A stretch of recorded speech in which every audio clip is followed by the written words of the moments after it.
receiving side, after decompression, the system reprojects 3 depth images to the local subject's eye position. Additional volumetric fusion system would take these projected Bonsai. Fertilizer.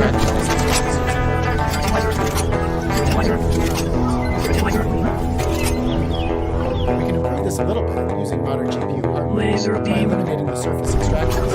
Just raycasting the Laser beam. This eliminates the additional data structures and unpredictable memory usage. However, use them in a box with depth at 60 frames per second.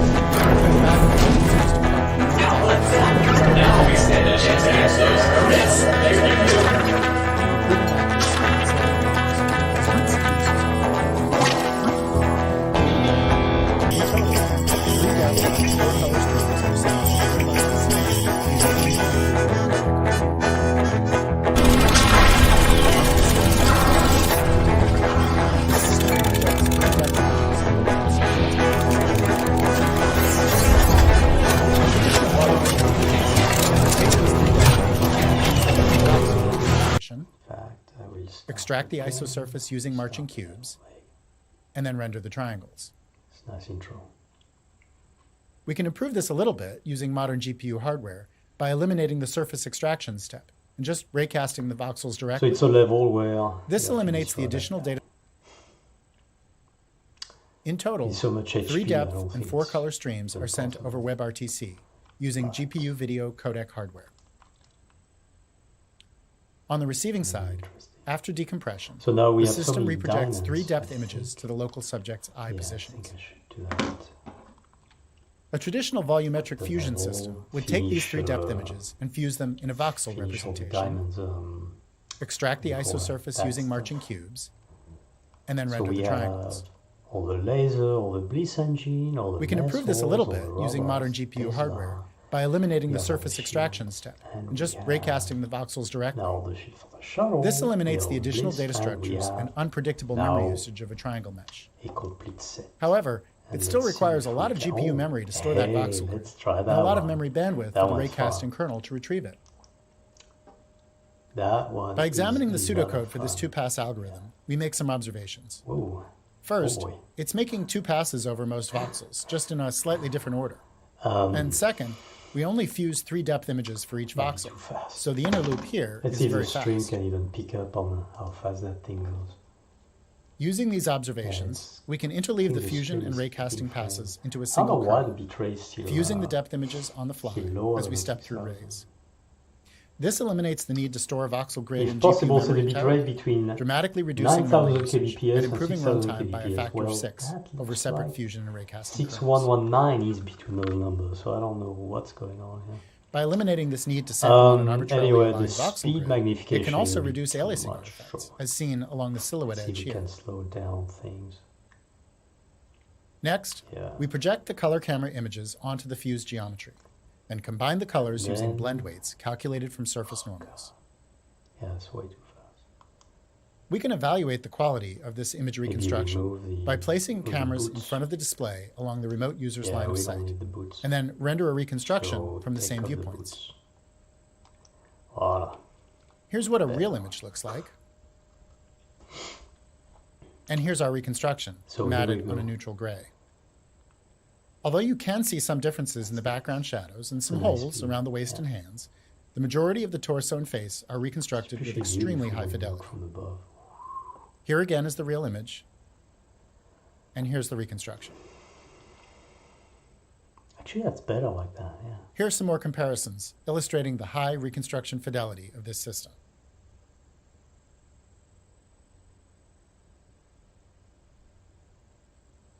So that's what's drilling the consciousness out of the planet.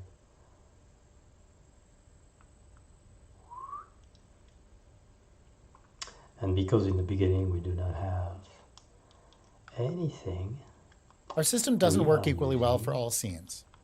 Notice that all thin or frizzy consumables. hair is That's not the well whole idea, reconstructed, is that as it falls below because the minimum size of the objects that our persistent stereo level, system can meaning detect. when you die, and you will die, you're better off Similarly, preserving fast your motion tiles can because break they up the will- reconstructed they will, geometry, resulting in provide holes and you- incorrect texture projections.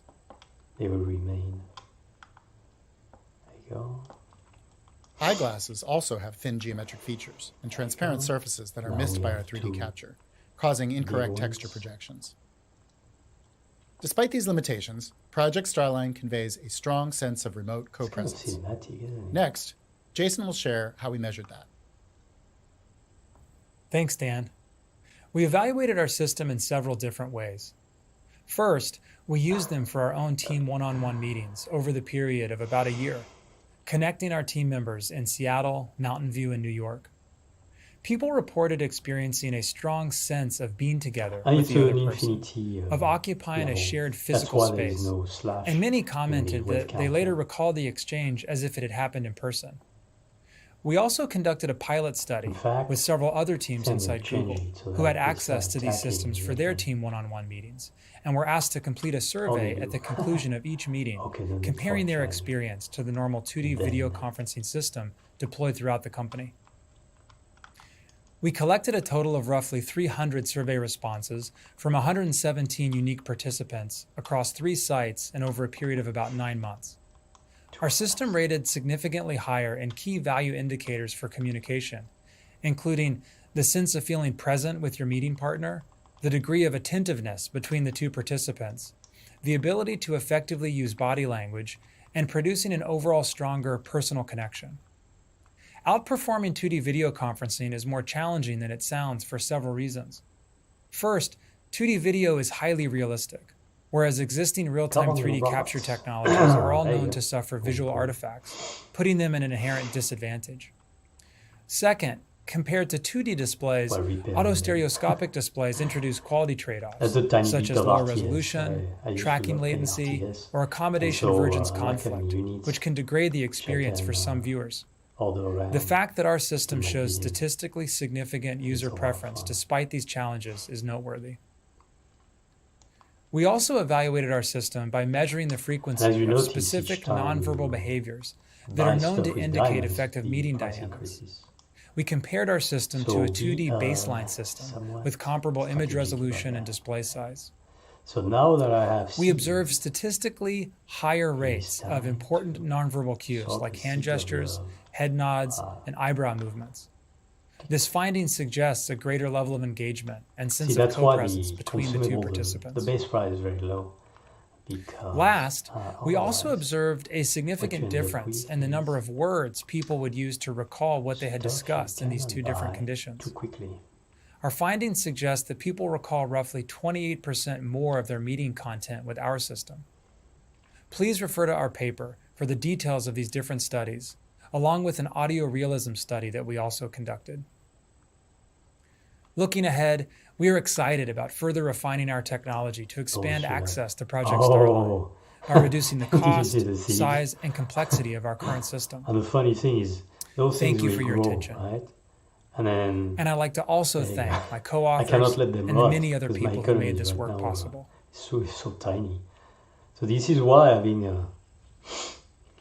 this hat is a good thing. It's usually, it's not the best, but in this case, you really need to have the hat. And it's not the best usually because you're really fighting close quarter. Most of the game is in this fairly constrained area, except a couple levels. And the idea is that in constrained area, it's easier to teach player to what the rules of engagements are, of engagement.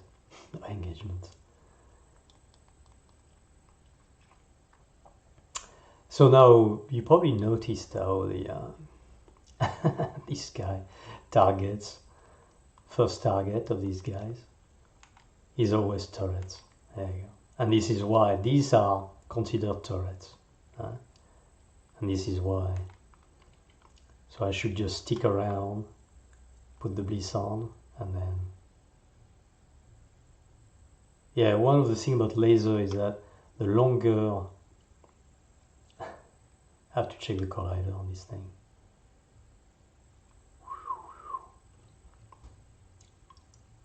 Okay. Oof. The armor is so powerful that even when I get attacked by those guys, I barely get hit. I think it's too much. Maybe I got the logic wrong. So I'm gonna have to fix the logic.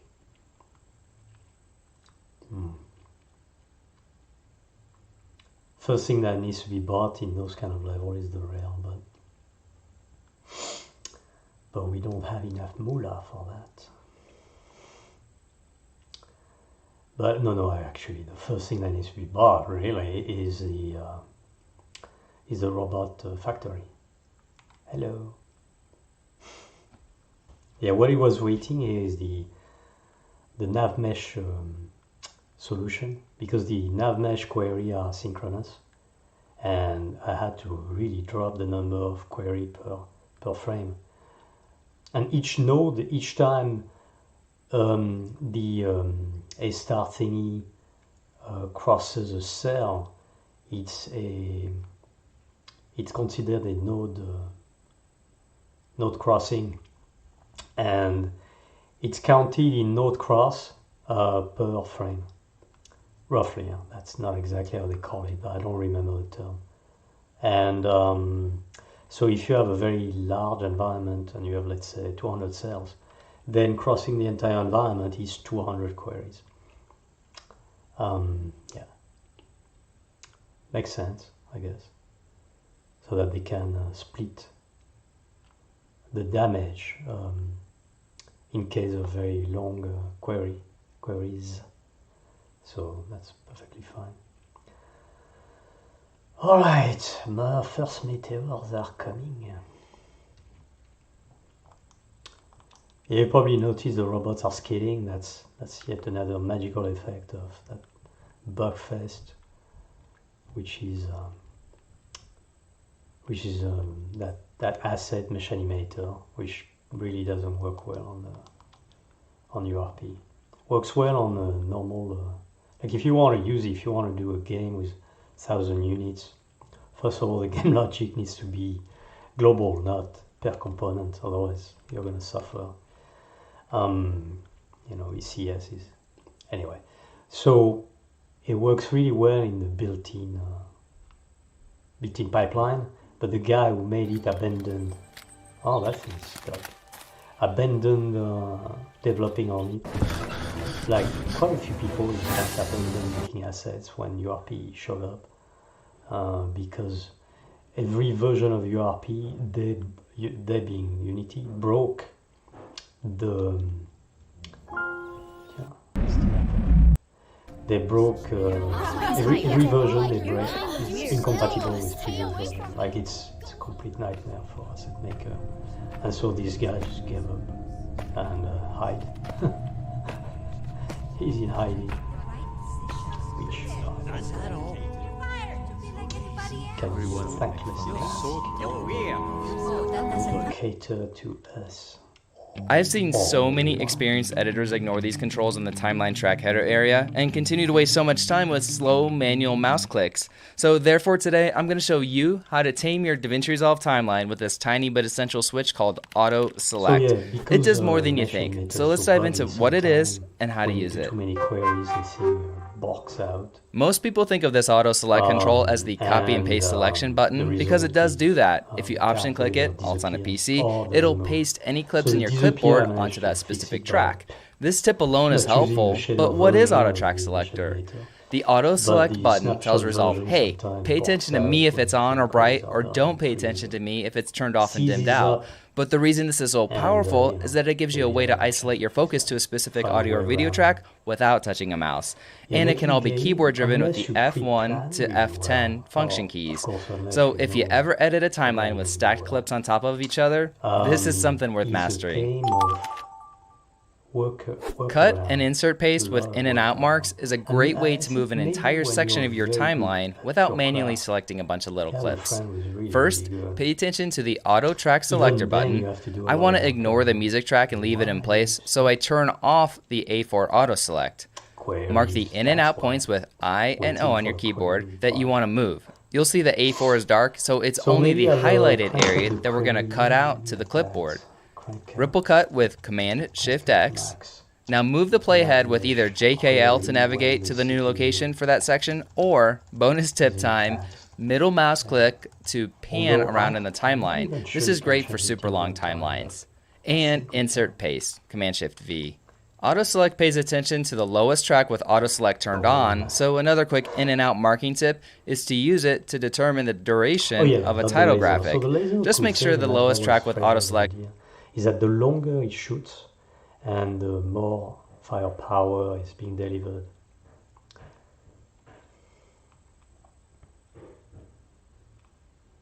Worked really well. And also another thing is the recoil. Recoil was important because when I play games, a lot of time what ends up happening is the enemy keeps going even though you're pounding with megatons of or terajoules of energy, and that makes no sense. Or even if it makes sense, whatever, you know, even though games have a lot of logical elements, I think it's interesting to use something as a way to push the enemy back. So why not? Usually, I mean, if I had more time to think about it, I would probably have done things differently and split different weapons in categories. So you really have to buy one weapon for one function. So one weapon will be pushing the enemy back, and only that. Another one would be, okay, let's see, do I have enough for the wave cannon? I don't think I do. So one weapon only does the pushing, another one does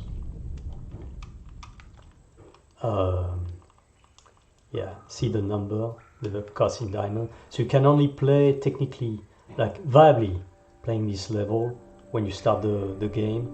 Not a good idea. And this is why the level is locked in the beginning, so that you don't get lost in the options of levels, because there are quite a few levels, like 30 something if you, or 40, I don't remember.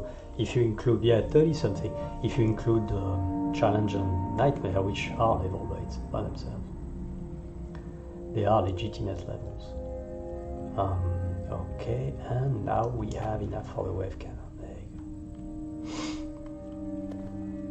go. So yeah, going back to URP. So URP is a total nightmare to use. Right? Let's not use word. It's a complete nightmare. Because it was not made with production in mind. It was made with maximizing performance for mobile, and then the marketing guys decided to change the target audience from mobile only to pretty much a replacement to the built-in pipeline. Then they had to retrofit the stuff. And because the team that makes SRP and URP and HDRP, or at least URP and HDRP are separate team, and they didn't talk. You can imagine the total nightmare that we have now. And you know, so you know they're correcting the stuff, I think. But in the meantime, what happened is you have a lot of implementations. Like the idea is really sound, computable pipeline. The implementation can change. I'm so grateful. The shader graph is incompatible between versions. I mean, I'm talking about break-loose incompatibility. So can you imagine if between like a shader, right? The surface shader. I'm not gonna go in my train of thought because I don't think it's a very good one, but. Surface shader in contrast, that one is still stuck. Oh no, it's not stuck. I don't know. Maybe I have a piece of nav mesh here that's bonker. Surface shader, which lived for quite a few years, still live in the built-in pipeline. When you would use a surface shader from one version of Unity to the next, most of it would work. And the version that didn't work either were auto-corrected by the importer, or they were very easy to fix. And you know, sometimes they were documented, other times they were not. But it was fairly easy because I don't know why, because it's a different team that made it. I mean, Arras, who made the surface shader, he was in the demo scene, right? So. That's pretty close to game production, and you know, plus he's humble enough to recognize when a mistake is made. So when you're humble enough, then you can fix your mistakes. In this case, unfortunately, people were kind of hiding. It was a very, very strange vibe. And when somebody like Jason Booth would complain and criticize the implementation, there was not really much positive feedback in the sense of actual work. There was a lot of, yes, we recognize, blah, blah, blah, the marketing BS. And so as a result, ideas that were really, really good that he gave for free, and the guy knows a shitload, were never implemented, or very rarely. And the shadow graph, I think, is made by a different team. It's a complete mess. So yeah, URP is a nightmare, but for this game, there was no choice. The huge gain in performance, especially when you start having a lot of creature, was huge. Like at the beginning, you get 20-30% speed increase, right, which is a lot. But as more creatures and more stuff gets on the screen, the improvement in performance increases. And I won't say that I understand why or whatever. And that's why I made a lot of benchmarks, because I don't really understand how it works. And in fact, a lot of the stuff that they were explaining, how this thing work, were not confirmed by the benchmarks. So it goes back to what I was saying yesterday, which is don't trust anyone, not out of paranoia, but just out of the fact that, like you, like definitely me, people have a tendency to talk out of their asses, and when they don't, the guy who really knows usually is too busy actually doing work, because like everywhere, 20% of the people do most of the work, and the rest, 20% does 80% and 80% does 20%. It's true in pretty much every industry. So, it's understandable. And school. I know that kind of stuff, and the mentality of, like, who hasn't cheated at the exam, right? It's the same thing. So, don't trust, do your own test, because you will be surprised. Also, and probably more importantly and more politically correctly, every game is very different.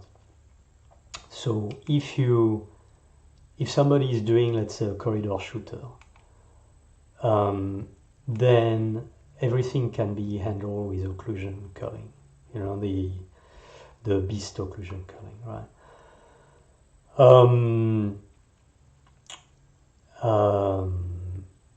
So you can have a massive amount of polygons even on the Switch if you do proper occlusion culling, and if the occlusion culling is too slow because their implementation is kind of garbage, then you can always okay, let's add another one. You can always do a lot of LOD and stuff like that. But in a game like this, for example, LOD works, occlusion culling only works on one level, which is a corridor. In a Vista like that, LOD. But I'm not even using LOD, and because in my tests, which is really, I know it's kind of strange on the Switch, LOD slows things down. Because the LOD on Unity is not done on the GPU, or the calculation of the size or whatever. I don't really even know how Unreal does it. But it's done on the CPU, so the CPU needs to do extra work and all that stuff. I think that's the reason.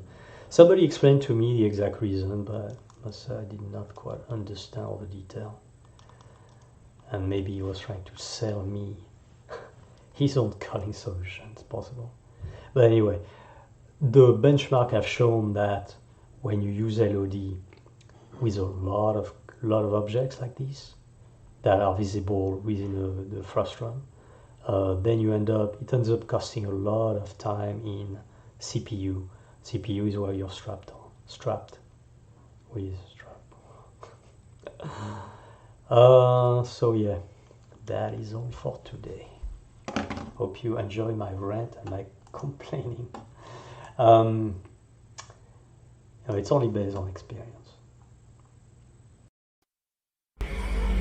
Uh-oh, here we go.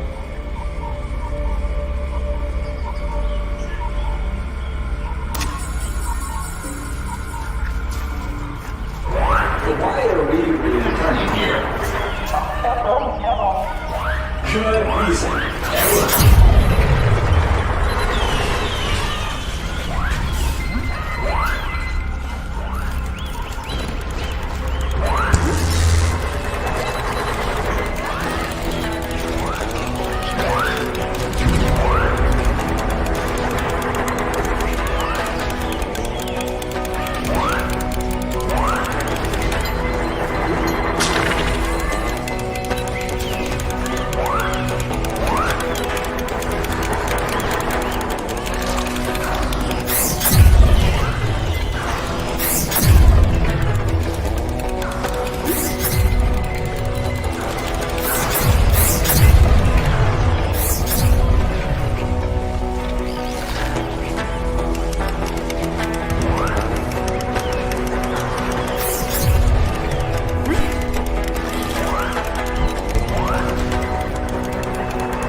diamonds.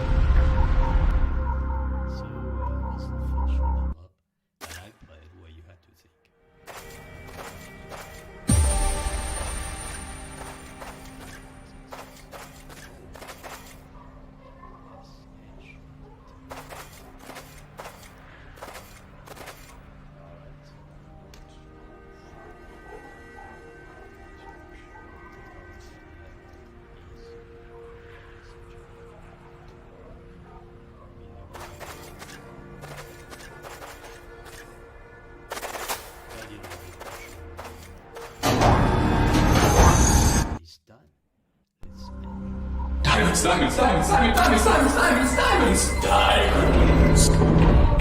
I have a bad feeling about this, but diamonds.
tip she got. I need to speak to you. I don't think you realize where this coming from. No. Go home. Go home. Go home. Go home. No, I need that thing to shut up. Go home. Show the job where you have tip is gonna be f***ed up, or go home. Defend it to your credit.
Diamonds, diamonds, diamonds, diamonds, diamonds, diamonds, diamonds, diamonds.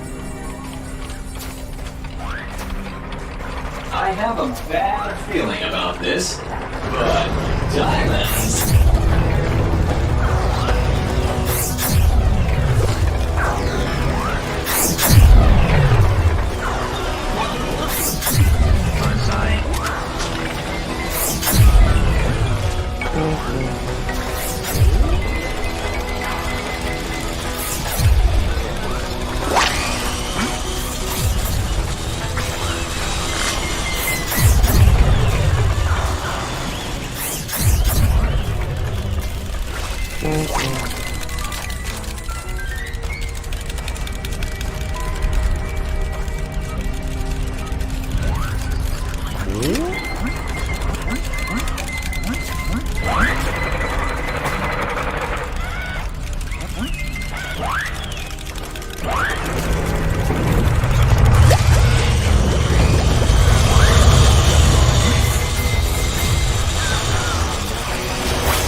Oh yeah, the tree right here.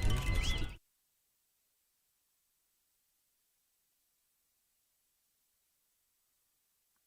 the check. 1, 2, 1, 2. Alright, we're gonna do some meta-human today.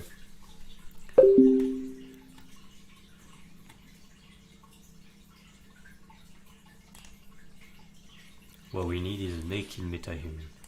Proportion athletic.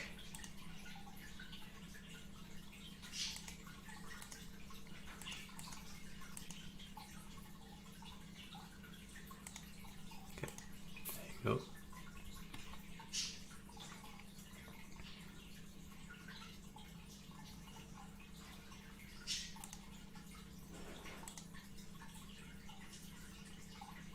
Head scale.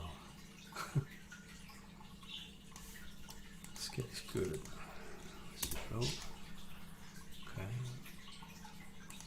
Tops, nothing. Bottom, nothing. Shoes, nothing. Oh. Oh. Alright, that'll work. Land, face, skin. Alright, and we want the hair to be le blonde.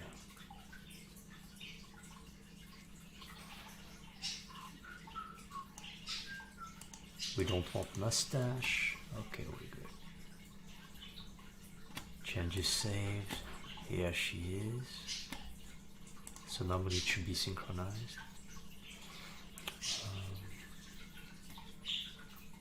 Yeah, she looks very weird. She will be a silhouette, so that should work. Okay, so save changes. Download that stuff. Before that, we need 1K res, I would say.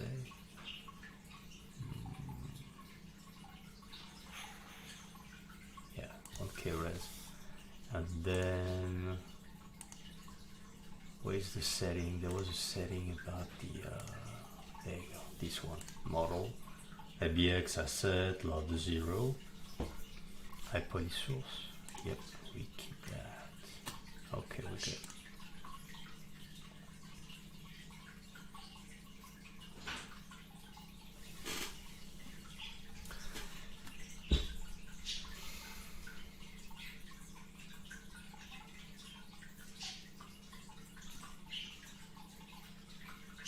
Actually, start MHC.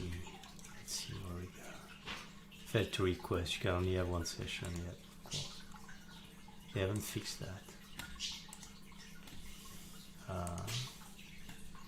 Oh yeah, that's super clever.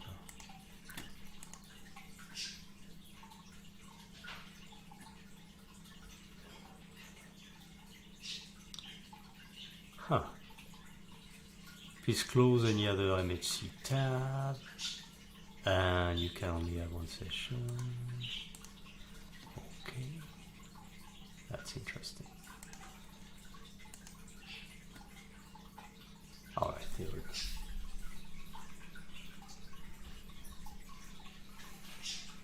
So MHC editor is actually running on Epic server.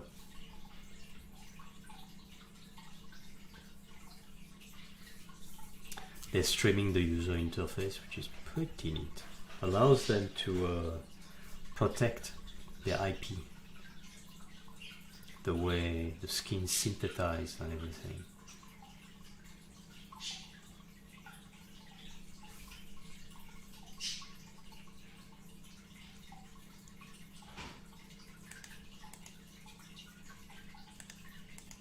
We don't need that.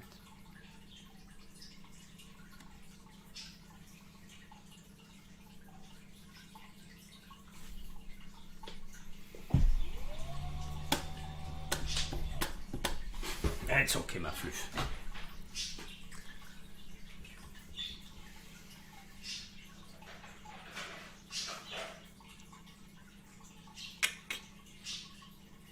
Here she is. Okay, so meta-human want to, yep, So I want to check if this one is already naked. Yeah, perfect.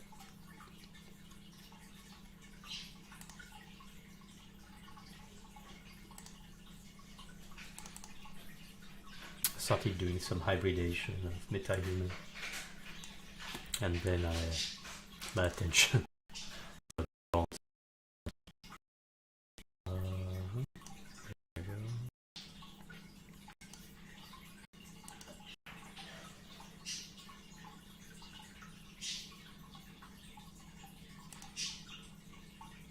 Okay, so it's compiling the shell.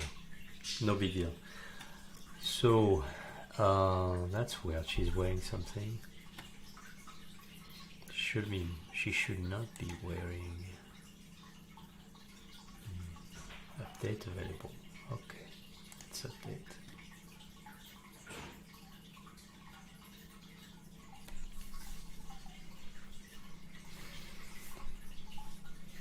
Bum, ba-dum, bum, bum, bum, ba-dum,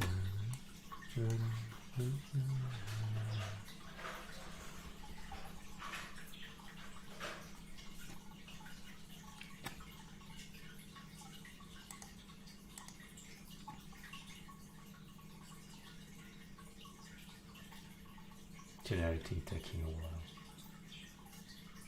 I'll be back.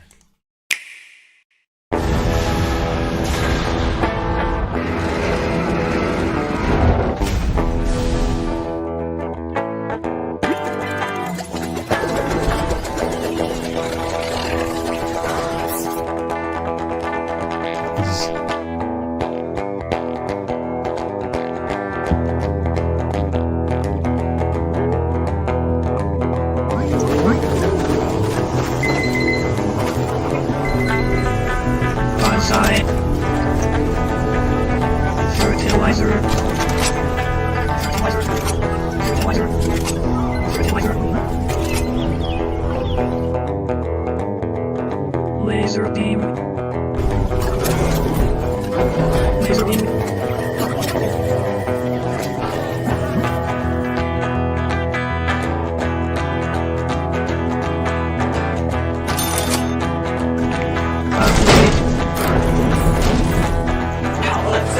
Now we stand a chance against those threats they're giving you.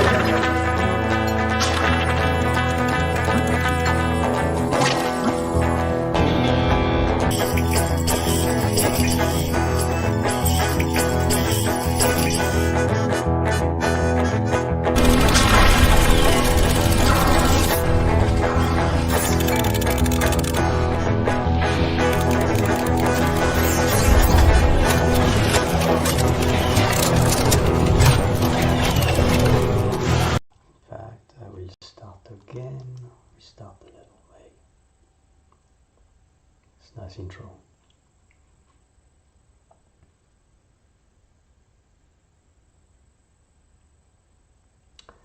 So it's a level where you have to destroy that guy. He's so much HP, I don't think it's even possible. But it's gonna be interesting. So now we have so many diamonds, I think. Yeah, I think I should do that. Quit the level, finish all the diamonds, what do you call that? That stuff. So we have all the laser, all the bliss engine, all the mess halls, all the robots, the Tesla. We have all the shields, and we have now the shield for the shuttle, we have all the bliss, and we have now a complete set. And let's see if we can, oh, hey, let's try that one. That one's fun. That one is a lot of fun. Yeah. Whoa, oh boy.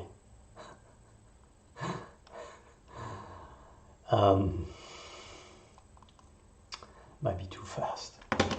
Let's see if the stream can even pick up on how fast that thing goes. Yeah, I think the stream is keeping frame. I don't know why the bitrate is still lower than 6000. if possible, set the bit rate between 9000 kbps and 6000 kbps. Well, that looks like 6119 is between those numbers, so I don't know what's going on here. Anyway, the speed magnification is a bit too much, so let's see if we can slow down things. Yeah. And then, oh god, yeah, it's way too fast. Maybe remove the boots. Yeah, we don't need the boots. So take off the boots. Voila, better. So here we go. That's nice. That's a nice speed, yeah. It's especially beautiful when you look from above.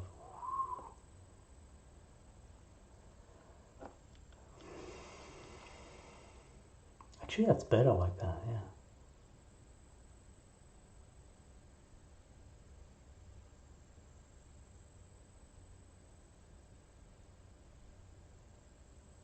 So that's what's drilling the consciousness out of the planet.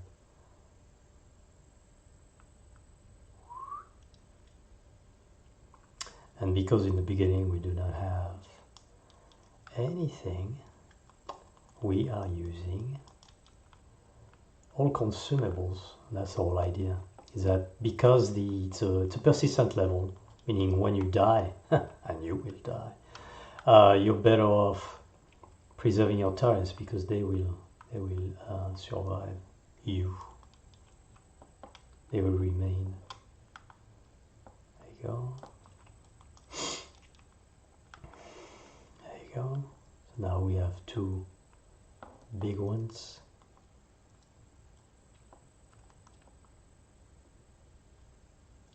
It's kind of cinematic, isn't it?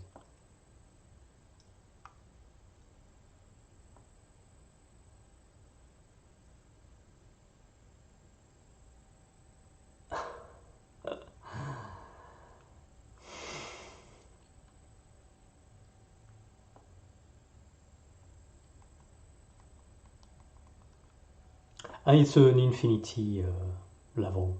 That's why there is no slash in the wave counter.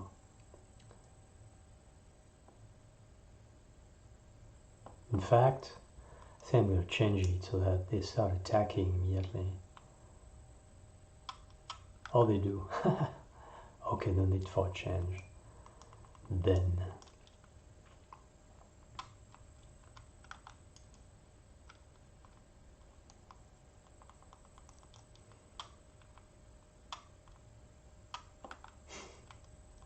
Too fast.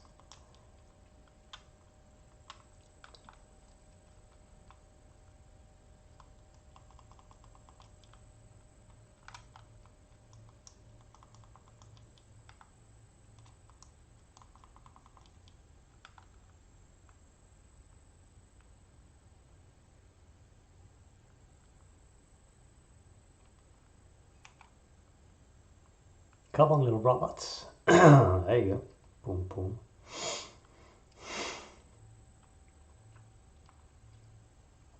While repairing them. That's a tiny bit of RTS. I used to love playing RTS. And so I like having units which I can order around to do my bidding. I think it's a lot of fun.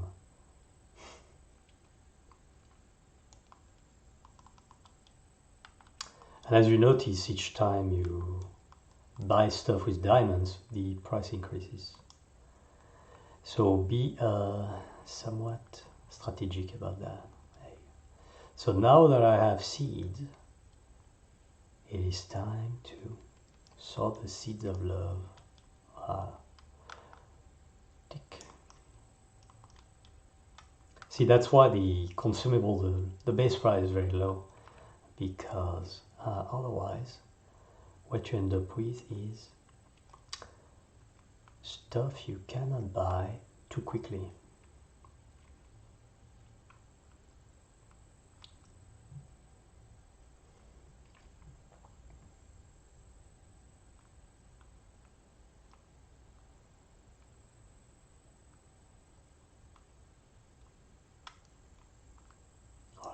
those should have. Oh, did you see the seeds? And the funny thing is, those things will grow, right? And then there you go. I cannot let them rot because my economy is right now so tiny. So this is why having this hat is a good thing.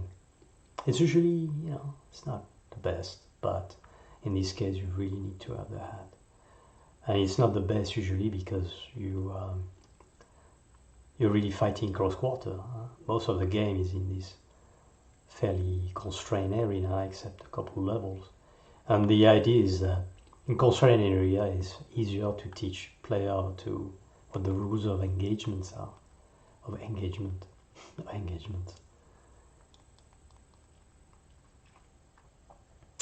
So now you probably noticed how the this guy targets. First target of these guys is always turrets. There you go. And this is why these are considered turrets. And this is why. So I should just stick around, put the bliss on, and then. Yeah, one of the things about laser is that the longer.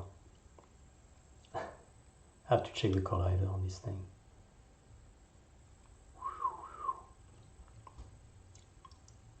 Okay. Oof. The armor is so powerful that even when I get attacked by those guys, I barely get hit. I think it's too much. Maybe I got the logic wrong. So I'm gonna have to fix the logic.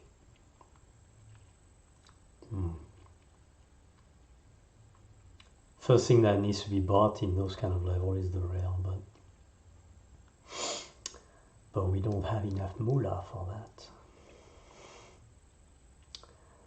But no, actually, the first thing that needs to be bought really is the robot factory.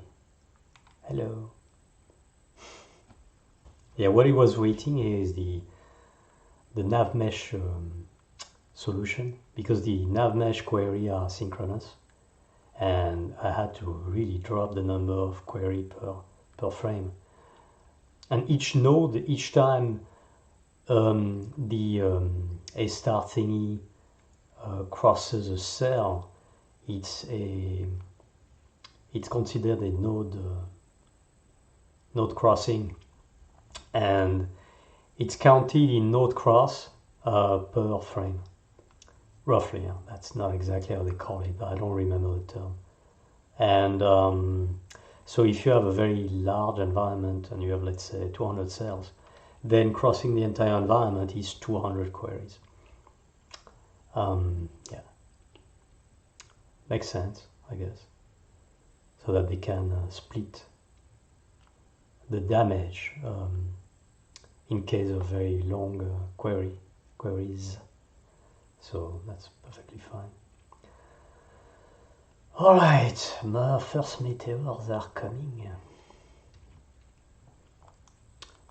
You probably noticed the robots are scaling. That's yet another magical effect of that bugfest, which is that asset mesh animator, which really doesn't work well on URP.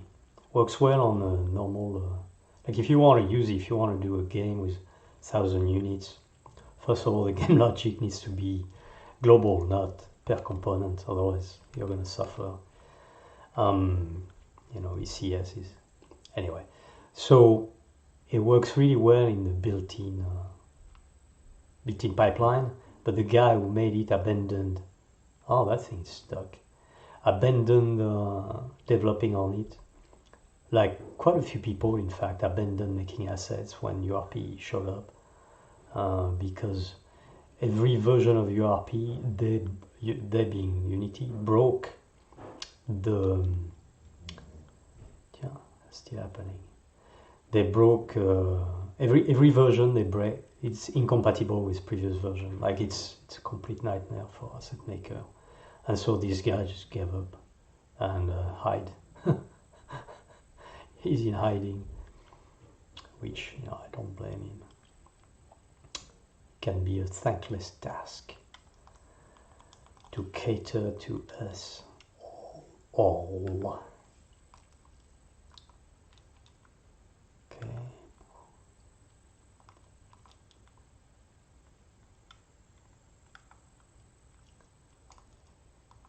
So yeah, because Mesh Animator is so buggy, sometimes when you do too many queries, the thing barks out. The result is the character either disappears or doesn't move. So the disappear, I managed to fix it by not using the shader version of the Mesh Animator, but the snapshot version sometimes barks out when too many queries are done and freezes up. Seizes up, and you know, maybe I'll have a chance to fix that, to find a way around it. Yeah, making game, unless you pre-plan really well, or of course unless you know programming really well, is a game of workaround, a lot of workaround. And I think maybe when you're very good at your craft, like I have a friend who's really, really good, even then you have to do a lot of workaround. Okay, why are you stuck? Queries, that's why. Waiting for the query reply. So maybe I'll crank up the query. Let me add that. Crank up max nav mesh query when the CPU. Welcome to Lumix Academy. Today we're going to show you how to use your Lumix camera along with the Lumix Tether app to live stream to such services as Facebook Live, all without a capture card. So what do you need? A Lumix Tether compatible camera, a USB cable that came with your camera, that was Fraser's a idea, computer with is that the Lumix longer Tether it installed, shoots, and a link to the free more software is in firepower the is description being below. delivered. Broadcast software such as OBS and an internet connection, but you Worked really well. knew that. Lumix And Tether also works with another OBS thing is the and lots record. of streaming Record was services. important because We'll be using when I play Facebook games, Live in this example. a Let's lot start of to set up your time what ends Lumix up for use happening with is live tether the enemy and keeps live going streaming. even though you're First, pounding connect with your camera to the megatons computer or turn the camera on. terajoules of Once connected and energy. switched on, the camera will And ask that you makes how no you want to sense. use USB mode. Or Select even if it PC makes tether. sense, whatever, you know, Then set the camera even though to create games a have a lot movie of mode. logical elements, By default, I think it's your camera will interesting to only use autofocus something when as a recording. way to push And the if you image want to back. autofocus during live stream, Usually, turn I the mean, if I had autofocus more to time to AFC, think about it, I go would probably to have done continuous things AF differently menu, and, which and is split in the movie the mode. different weapons symbol, in continuous categories. So AF, you really have and to select buy one mode weapon 2. for one function. So one weapon Then would be go pushing the to enemy back, face and detection, only that. autofocus, Another one and would make sure be, your face detection okay, let's is see, we have selected. enough for the wave cannon. Now set the Okay. exposure to the brightness So that one you like. weapon only do the pushing, Don't worry if the lighting another changes one during the does, stream. You'll still be able to change the camera exposure during the stream. yeah, see the number, Let's the open casting diamond. Lumix So you Tether can only streaming. play technically, like viably, Once playing open, this level click on the when you LV start button. the game. This will activate the Not a good live view idea. mode. And this is in why your the main level is control locked panel. in the beginning, so that you You don't can get improve lost the in live the view options quality of by levels. clicking on because the there are live quite view a few quality levels, button and clicking like 30 Fine. something if you, You can or also 40, I don't change the remember. view If and you hide the include, yeah, control 30 panel something. by clicking If you on the include live view stream challenge button up and the top. nightmare, which are level based. This is your broadcast source. So They now are let's head over legitimate levels. to OBS. The first time you okay, open and OBS, you'll now have we one have screen. enough for the Go webcam. down to the bottom right and click Studio Mode. The left screen is your preview, and the right So screen yeah, is going what back to Facebook URP. Live will see when So you URP broadcast. is Now head a up to the total tools nightmare bar to use. Right. and Let's click not Auto mince Configuration words. Wizard. It's a complete nightmare. This will configure Because it was OBS not made best with for production in mind. Facebook Live It was for made stream. with maximizing performance Choose for mobile, and 1280 by then 720 the for your marketing canvas guys resolution. decided to change the target And now we want audience to get a from stream mobile key. only So to now we head over pretty to much a Facebook replacement to the built-in pipeline. Click More Then they had to and Live retrofit Video. the stuff, and, Click Use Stream Key because stream the key team that makes and go back SRP to OBS. and URP and Delete the HDRP, previous stream or at key, or it least may be blank if URP you are and new to HDRP OBS. are separate Control team, and V they didn't talk. Paste the You can new imagine stream the key total in, nightmare that we and had on click our hands. Next. And Yes, you want to do a bandwidth test. you know, So Now OBS you know, has worked out the best they're settings for you correcting to the stuff, I broadcast think. in Facebook Live. But in the Click meantime, Apply what happened Settings. is you have a Now we lot want to of bring a feed in from Lumix Tether for streaming. Go down to the sources implementations. and click Like the plus, idea is really sound. Scriptable window pipeline is a capture, very good idea. But the implementation and choose kept the changing. Lumix Tether The shader live graph view. is incompatible between versions. Click I mean, OK. I'm talking And about all you have to do breaking now is incompatibility. resize it So down can to the you right imagine size for your if feed. between Click transition so it's like a already shader, in the right? feed for you. The surface shader. I'm not going to go in my train Don't of thought forget to because click Start I don't think it's Streaming a very good one. But and head over to Facebook surface Live. shader in contrast. Yeah, that one is. Now you're not live yet, so if you've got any changes you want to make, you can still do this. I don't know. But Maybe I let's have a hit piece the of Go lab Live mesh here button. that's bonker.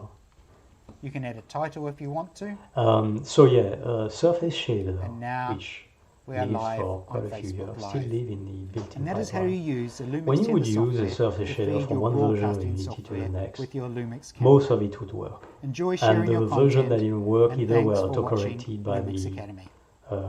the importer, or they were On today's very show, we're going to be easy talking about to fix, tethering and, with your Lumix GH5, you know, sometimes they were GH5S, documented, other or times they were not, but G9. it was fairly easy because I don't know. This is something that really.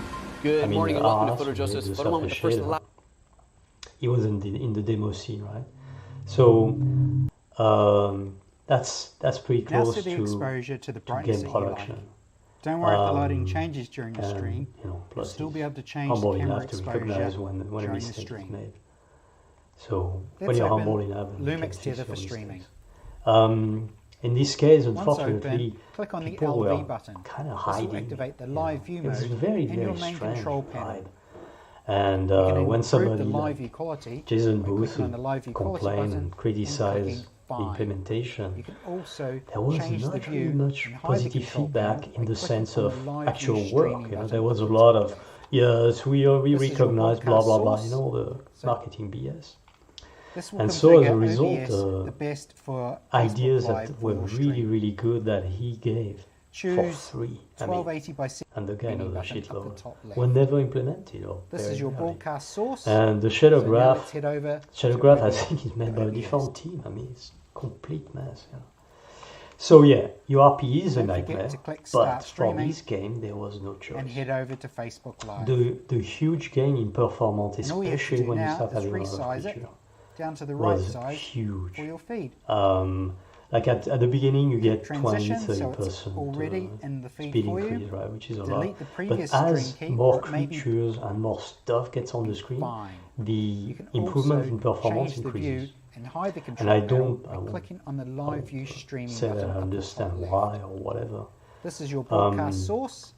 And So that's now why let's I head made a over lot of to OBS. benchmarks, First time you because I open don't really OBS, you'll have understand one how it screen. works. Go down to the bottom right. And in fact, a click lot of the Studio stuff Mode. that they were The left screen is explaining your preview. how this thing The worked right were screen is what not Facebook Live will see when you confirmed by the broadcast. benchmarks. Now head up to So the tools bar it goes back to what I was and saying click Auto yesterday, which is Configuration Wizard. don't trust anyone, This will configure not out of OBS paranoia, the best but just for out of the Facebook fact Live that, for your stream. you know, like you, Choose like definitely 1280 me, by 720 for your people canvas have a resolution. tendency to talk out of their asses. And now we want to And get a stream key. when they so now we don't, head over to Facebook Live. The guy who really Click knows More usually is and too Live busy Video. actually doing Click work. Use Stream Key. Because like everywhere, Copy the stream key. 20% And of go the back to people do OBS. most of the Delete work. the previous and the rest, stream key, you know, or it may be blank if you're 20% does OBS. 80% and Control V, 80% does paste 20%. the You know, new it's stream true key in in, pretty much every and industry. click Next.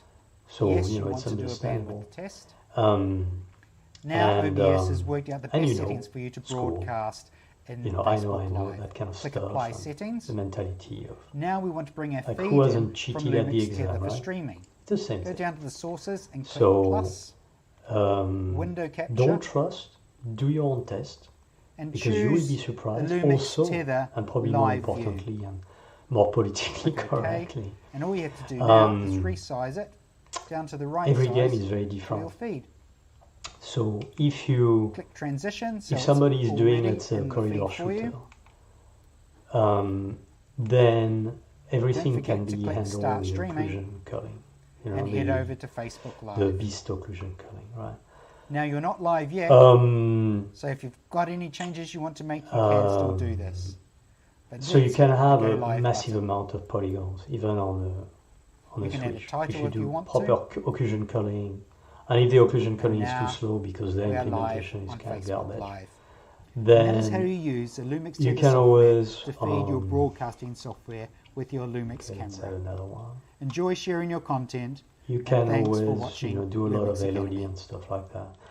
But in a game like this, for On example, today's show, we're going to be LOD talking about works, occlusion tethering with culling your only Lumix works in one GH5, mode, which is the GH5S, corridor. or In a G9. vista like that, LOD. But I'm not even using LOD because in my test.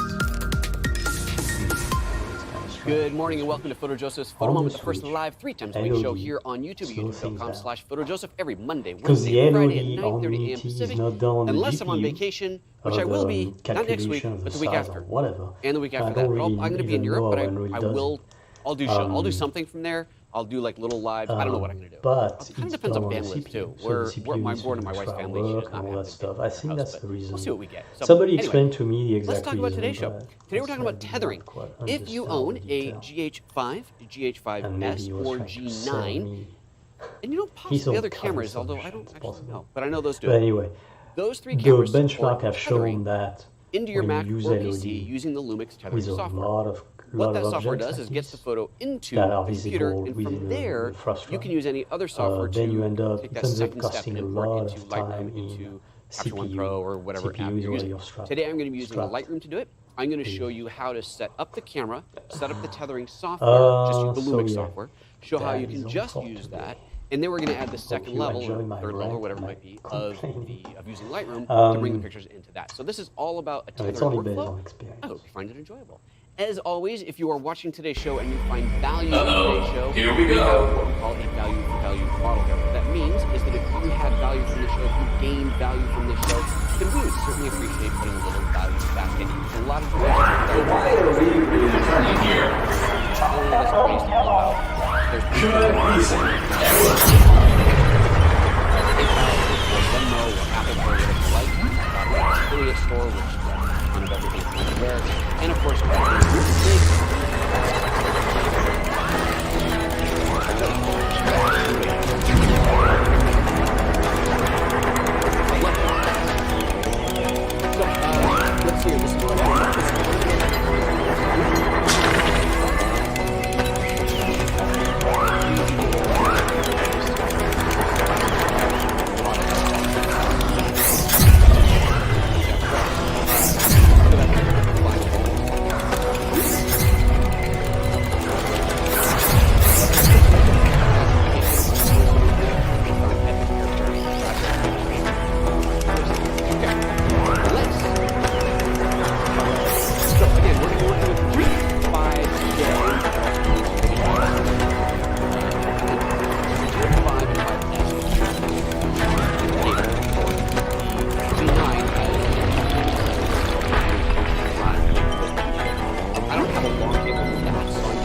But basically, it's fits onto company like it's giving us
the Laser beam upgrade.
True, but on the other hand, we are now loaded with diamonds. That's the information that I can switch. Let's go back to oh no, actually the 3 was coming from software 2.8, but 5, 4, 5. Got this number? Now let's go back to the computer. And look at this. I have more finite control. I can go to f2.9, f3.0, f1, 3.2. So you have much more precise control over your aperture when you're shooting tethered. So right there, that's one of those really cool features that you get when you shoot tethered. You have much more precise control over your aperture. Digging that. I didn't know that until I did a shoot with it a while ago. I was like, oh, that's great. So if you've got that, I need a little difference, 2.8 is too bright or whatever, you can make that finite change. So other things we have control of in here, white balance. So white balance you can change here. I can change my white balance to whatever I want it to be. If I want temperature, there we go. Diamonds, diamonds, diamonds, diamonds, diamonds, diamonds, diamonds, diamonds. That. I have a bad feeling about this, but diamonds.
That's kind of cool, right? That's pretty darn cool. Hey, Ryan, grab me another GH5 battery. There's a couple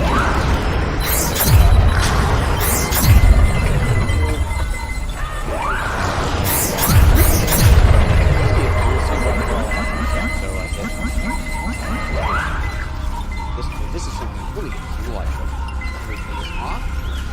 Put it there.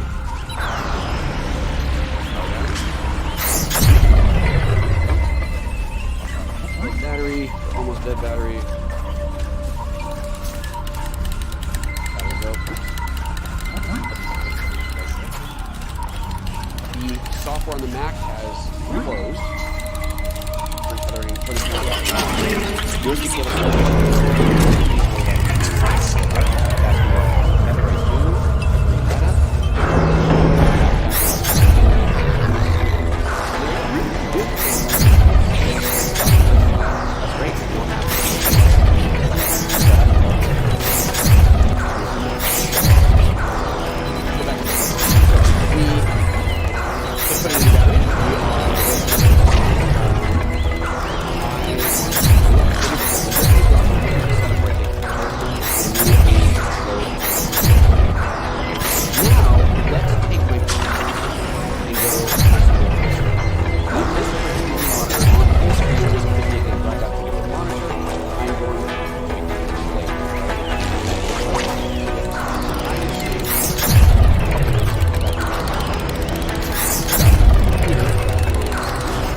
I'm also going to turn off the preview because I don't want the picture to open up anymore. Alright, and we can save and that's that. Now let's go to Lightroom. And you have to use Lightroom Classic. This. And this up goes to Lightroom.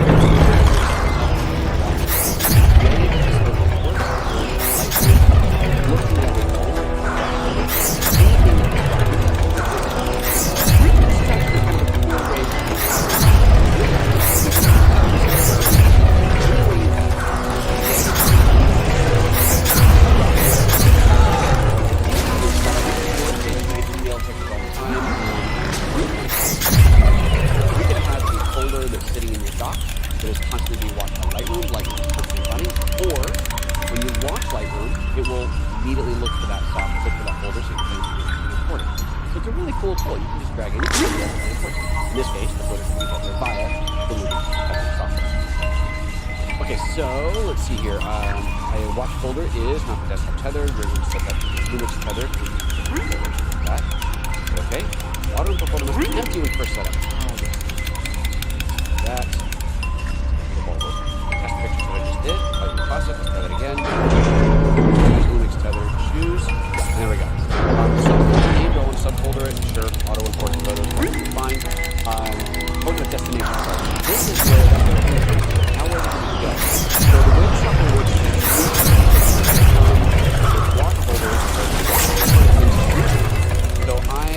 right now it's going to something called tethering.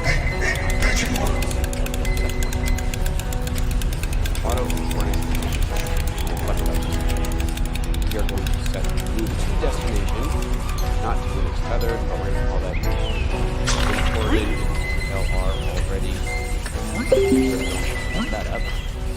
And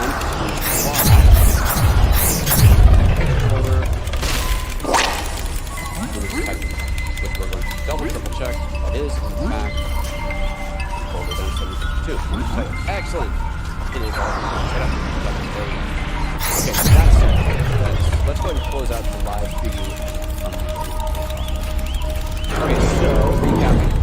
Watch folder, image feather, move to, subfolder name.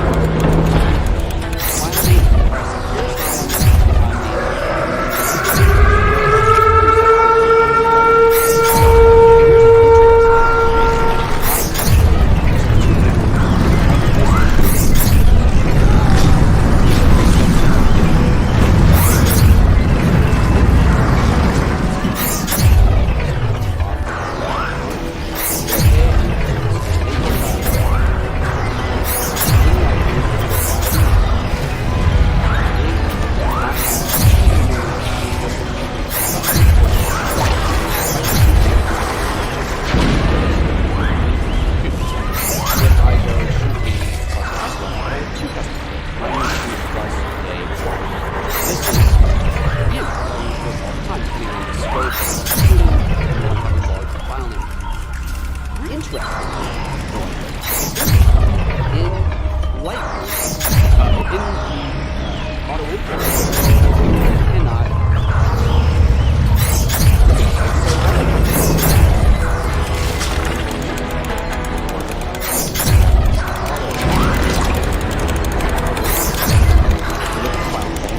shoot name, I don't have to customize my field, so it ends up just calling it untitled shoot. If I go shoot name plus custom, then there's my custom field, but it still says untitled shoot and then the custom field. So custom field, right? That's all, but whatever. That still shows up there, so that's not cool. That's not what I want. So I set up one just for tethering that's Joseph custom for tethered. And what that has is just the custom name and not the shoot name. So my new shoot, and that's what the pictures are going to get called. Develop setting. I can Diamonds. Diamonds. Metadata preset. Studio One, add keywords, and then this is a I have a bad feeling about this, but diamonds.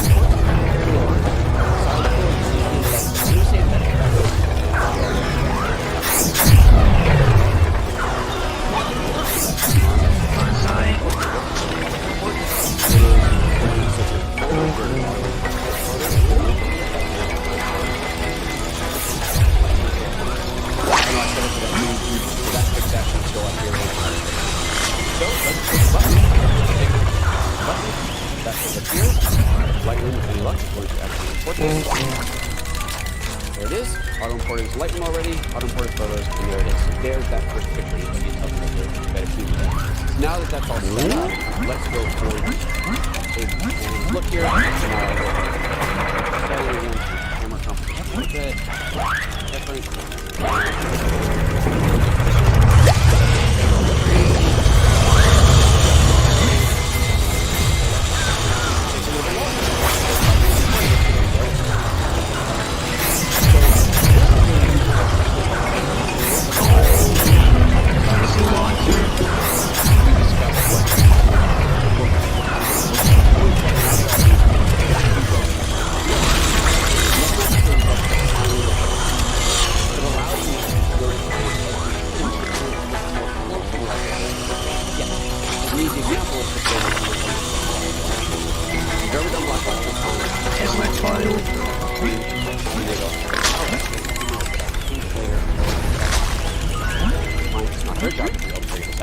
So let's go into go back to and onto auto.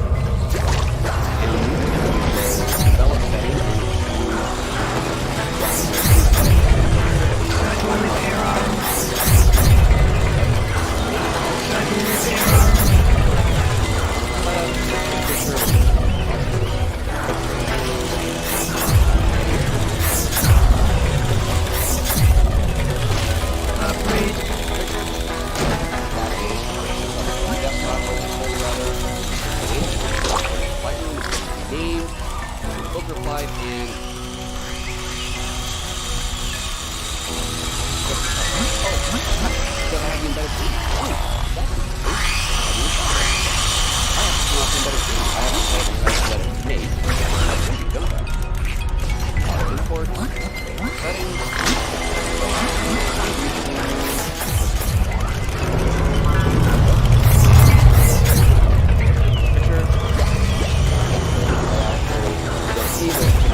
everybody have yourselves a lovely, fabulous, wonderful, and all those other expletive weekend. I will see you on Monday.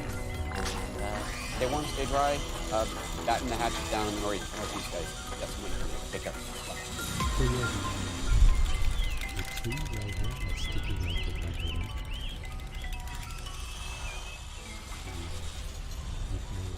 I'm Tony Northup, and this is my free tutorial for the Panasonic GH5, our favorite video camera. This is going to be a long tutorial, but you don't have to watch the whole thing. Check the description down below and you'll see a table of contents so you can jump right to the parts that you want to see. I suggest you grab your camera and actually work through some of the stuff, because when you're actually filming something or shooting something, it's going to be the muscle memory that makes it happen. Like, your fingers kind of need to learn it, so walk through it. If you have a different camera, visit sdp.io/tutorial and you'll find cameras for just about every camera, tutorials for just about every camera out there. Send your friends there. First, I just want to shout out to Panasonic, because I read the manual to make this and make sure I don't miss an important feature. Page 201, you will see a picture of me on the advanced user guide. That's me right there playing golf. It's a stock photo, like they clearly just bought it. I thought it was a funny little Easter egg that they hid in there to actually put me in the user manual. It's a weird experience to read a manual about a camera and see yourself in there. Chelsea took that picture. First, let's talk about the battery. We're gonna go over the bits and pieces of it. There's a little flippy door on the bottom here. You flip that out of the way. It flips open, and then this little lever here releases the battery. These are the same batteries as on the GH4. So if you had the previous generation of the camera as we did, you'll appreciate that you can continue to use those same old batteries. They're big batteries, they last a long time, but they do not last forever. And if the battery runs out during a shoot, you're screwed, right? Like, we've had shoots ruined because of a battery, and that's the dumbest feeling, because you feel like, oh, I ruined a whole shoot, but I didn't spend 50 extra bucks on a battery. So definitely pick up an extra GH5 battery at, you'll see these sdp.io links throughout the video. Those all send you to Amazon. That's our affiliate account, so we get a few pennies out of every dollar, and we appreciate the support that you give us. You can also get third-party knockoff batteries, but we've had those die just randomly on us. We tried like all the different brands, and they just seem to randomly cut out. So we stick to the actual name brand ones. The GH5 does not have USB charging, which is a pain, because when we're traveling, we like to just use eUSB power for everything. So what we've done instead is get this little double USB charger that you can hook into a USB battery or your USB port on your car or whatever, and just charge batteries on the go. And it will charge 2 batteries at a time, and it's smaller and thinner than the battery charger that came with your GH. So you can pick it up at sdp.io/GH5X2 from Amazon. If you're worried about battery power, you might also consider getting Panasonic's vertical grip, which will store an extra couple of batteries in it and just have you just shooting all day, so you don't have to worry about them. That link will take you there. The lenses here are pretty straightforward. Of course, they'll snap on, regular bayonet mount, just snap it on until it clicks, line up the red dots, and then wiggle it back and forth and make sure it's okay. You will notice some lenses will have the power OIS switch on them. You'll pretty much want to leave that on. I've never had any problems caused by the optical image stabilization on it. Let's move on to talking about the memory cards.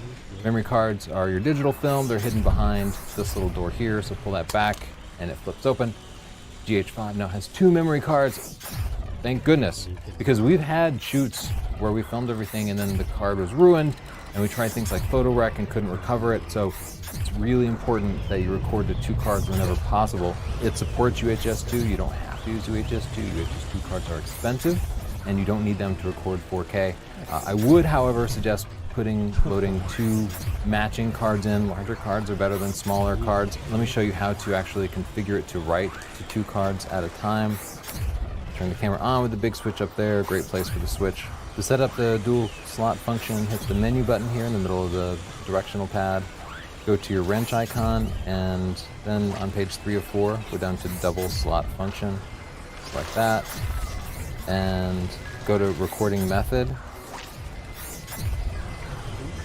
and select this, backup recording. Record same photo video to both cards in one shot. Now, video or stills, it's going to write it the same thing to both cards. So if a card fails, if the slot fails, you can keep on going. Talk about memory cards. Like I said, it supports very fast standard UHS-2 cards, and you're only going to need that if you're shooting stills continuously, really.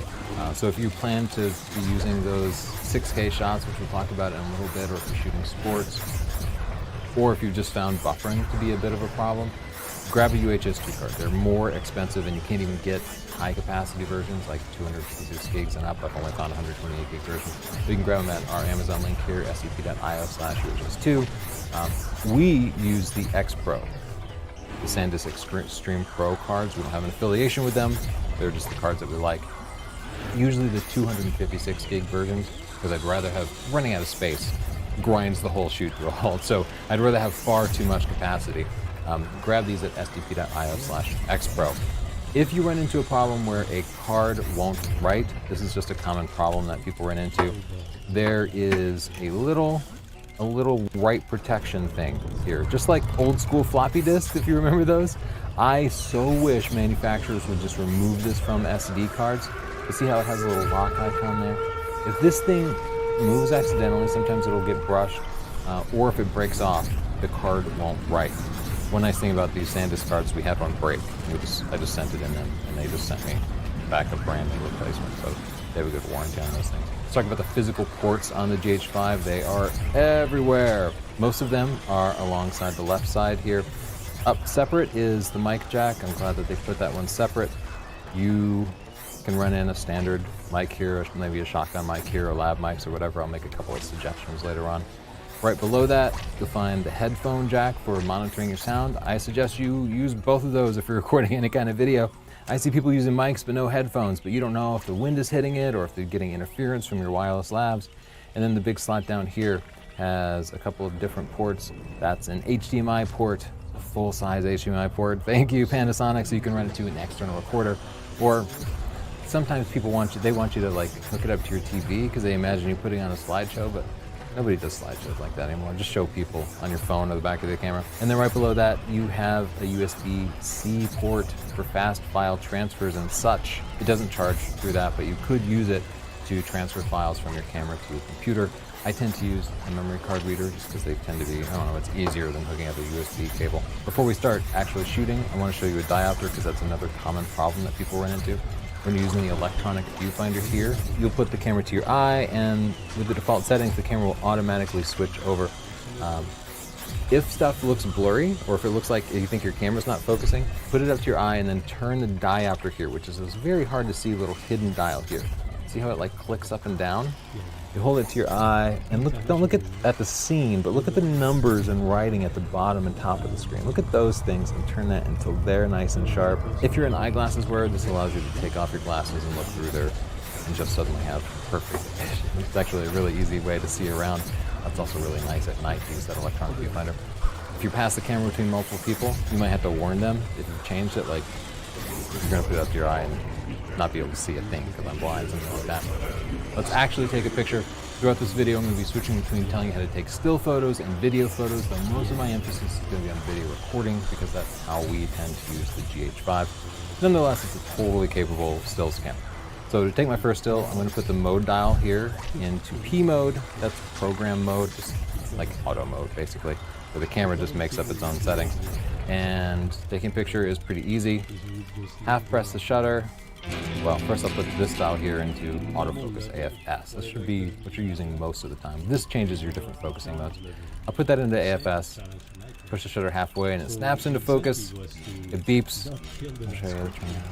And then I'll push the shutter all the way down, and it keeps taking pictures depending on your mode. We'll talk about the different shutter modes in just a second. While you're reviewing this, you can change the information that's viewed on the screen. So right now it's showing me my exposure compensation and a bunch of different settings up here. Hit the disp button, which is kind of recessed into the grip. Hit that a couple of times and you can switch between different viewing modes. So this one allows you to focus on the composition of the scene. This one actually shows you the virtual horizon, so you can see just how far off tilt you are.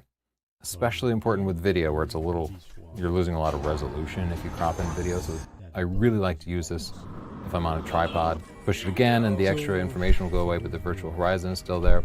And push it again, and now you can just see your settings big and bold and actually go in and change them. So that's kind of what's nice about this is giving you a really quick way to go in and just adjust different settings with the touchscreen. So you can hit it again and it will blank out and allow you to use just the viewfinder here. This is great if you're shooting in a dark environment and you don't want to disturb anybody. Hit disp until that back screen goes black, and now you're not casting off a bunch of extra light. And once again, hit it and it will take you back to the beginning of the whole viewfinder process. You can also manually switch between the back screen and the viewfinder here by pushing this button to the left of the viewfinder. You might want to do this if it's picking up your camera strap, if it's constantly switching back and forth, that can be kind of annoying. You can just switch it manually. The touchscreen here works really well. By default, you can just touch and it will focus on different parts of the screen for you. That's great because this articulating screen flips out, and sometimes you'll be like holding it up over a crowd, and that means you can just focus here and it will keep stuff in focus for you. If you'd rather have it actually take pictures for you, see this little panel over here on the left, this pops out. So if I push that, it kind of slides out from the side. And now this gives me the choice between touch to auto expose or touch to actually shutter. Touch shutter. So now that I've selected that, I can touch the screen and it will take pictures. So nice. So again, over the crowd, now I can easily shoot over the crowd and touch to take photos. And that's usually what I'll have it on. For the purpose of still photos, I also want to show you the depth of field preview. Depth of field preview shows you just how much is going to be in focus in the shot. So let me get this focus on the screen here. And as I do that, you can see the background is just completely blurry, right? There's stuff back there, but it's just super out of focus. Let me just raise I'm going to put the camera into aperture priority mode so I can control the aperture. And I'm going to set the aperture to really high value, f22. So now you can see the screen's in focus, but the background is out of focus. It's in its normal mode, it's behaving like an SLR would. It's not showing you the depth of field that you would get at f22. It's showing you the lowest possible value for that particular lens. That lets it gather the most light, that lets it focus the fastest, but it doesn't give you a realistic expectation for what you're going to see. If you want to see the depth of field you're actually going to get, you'll hit the depth of field preview button, which is right here to the right of the lens, close to the grip. So as I push that down, because there were a lot of small things that didn't quite work for the Switch, and a lot of things which you can see I'm pushing it to toggle it between different modes. So that's with it off. If I push it once, you can see now it's saying aperture effect on. And now suddenly, this is still in focus in the foreground, but the background here is much more in focus. If I push it again, a couple more times it will turn off. Okay, just want to show you where the depth of field preview works. If you shoot stills, it's really nice to have that, because if you ever use it on a DSLR, everything gets really, really dark. Let me go back to my standard settings. You can record video at any time by hitting the big red record button up here. That's nice if you're a hybrid shooter, you're shooting stills in one of the stills modes, and you just want to grab a quick clip of whatever you've composed. It'll just start recording for you. Most of the time, if we're using this for video though, I'll change the mode over to the creative movie mode here, because it has an old-timey video camera. And with that set, you can now record using the big shutter button here. I always do that. I don't think I've ever hit this button because it's like hard to reach. I don't know, I don't like the placement of it, but using the shutter button basically solves that problem for you. If you're ever recording video outside, I want to suggest this gadget. It's only 20 bucks. It's just a little screen that will Velcro over this screen here and allow you to see it even in bright environments. The other option, of course, is just to put your eye to the eyepiece. That works fine, and it doesn't require you to carry anything else. But having it over this is really helpful because you can flip it out to the side. It might be low to the ground or high up, and you can kind of tilt it and just see better. It's just one of those things that we have found helps us out. So now that we've found a photo, let's talk about how to review it. Flip this screen back around. The reviewing photos button is the screenplay button up here. I'll push that and it will bring up the last photo or video that I took. That's a lousy photo, but here we go. Now with the touchscreen, I can zoom in like this to just make sure that eyes are in focus, that type thing, and then pan around with my fingers. That works really well. I can flip between pictures using the touchscreen like that too, or I can use the front dial here to flip between them quickly without having to worry about the touchscreen. The back dial here zooms in case you just want to zoom right into the middle of the picture, or if I roll backwards, it will show me thumbnails. So that's a quick way to find the specific picture that you're looking for. Now it's showing me a calendar, so I can flip back to a specific day, but usually I'm just using these thumbnails here. While you're reviewing a picture, you can hit the disk button to change the information that it's showing about the picture. So as I hit it here, it's showing me a bunch of information about the settings, the camera settings, and the particular mode that it was in. I can push it again, and it will hide more of the information. And a quick shortcut, if I push this button over here on the left, it will prompt me to upload the picture by Wi-Fi. I'm going to cover Wi-Fi later. I just wanted to point out where that was so you can file it away. It's kind of useful. One trick you should know is deleting pictures. This FN4 button doubles as the delete button. So if there's a picture that sucks, like that one, I can push that and it will prompt me to delete a single picture, many, or all of the pictures. So I'll delete single and select yes. I know I've raved about the electronic viewfinders before, but you can also review your pictures in the viewfinder. So if it's dark, again, hold it up to your eye and review pictures that way, dark or bright, where you might not be able to see the screen. I like to be able to rate pictures. If you import your pictures into Lightroom, it's really nice. When you're in the field and you take a picture that you like, you can rate it 5 stars, and then you import your pictures and you'll be able to sort your pictures by the number of stars and instantly find that picture that you were excited about in the field. If you're reviewing a picture and you want to rate it 5 stars, do this. Hit that menu button, go down to the playback menu over here, and then go down to rating. Select that, select single, and now you can hit the set button, and now you can scroll over to the number of stars that you want to rate a particular picture. When you're in rating mode, you can go through and just rate multiple pictures. I wish it were a little easier to get here from the review pane, but that's how you do it. You can also review video, which I highly recommend when you're in the field. If you just captured an important video, double check it, make sure that it looks and sounds good. So we recorded a little clip earlier. Let's scroll back a little bit. Okay, here I am from the last video that we shot.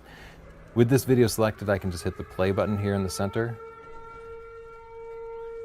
And it will actually play through the speakers. You can adjust the volume here.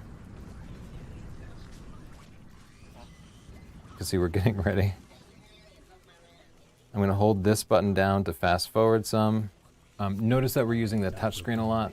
I use a pair of $5 touchscreen gloves when it's cold out, and that allows me to interact with the screen. stp.io/touch will take you to Amazon where we have them. If you're thinking about shooting video, you have a lot of choices on this camera. You can shoot 1080p at a variety of different frame rates. You can shoot 4K, which is much more detailed than 1080p, and you can even shoot at 4K 60p. I have whole videos dedicated to the benefits of shooting in 4K. Visit stp.io/y4k for our YouTube video about that.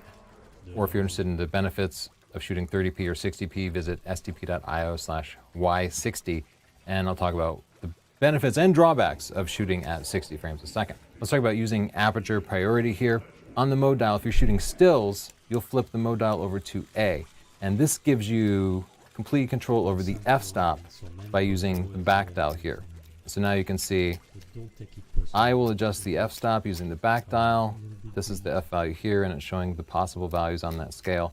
And the camera is going to adjust the shutter speed and the ISO probably to give me the proper exposure.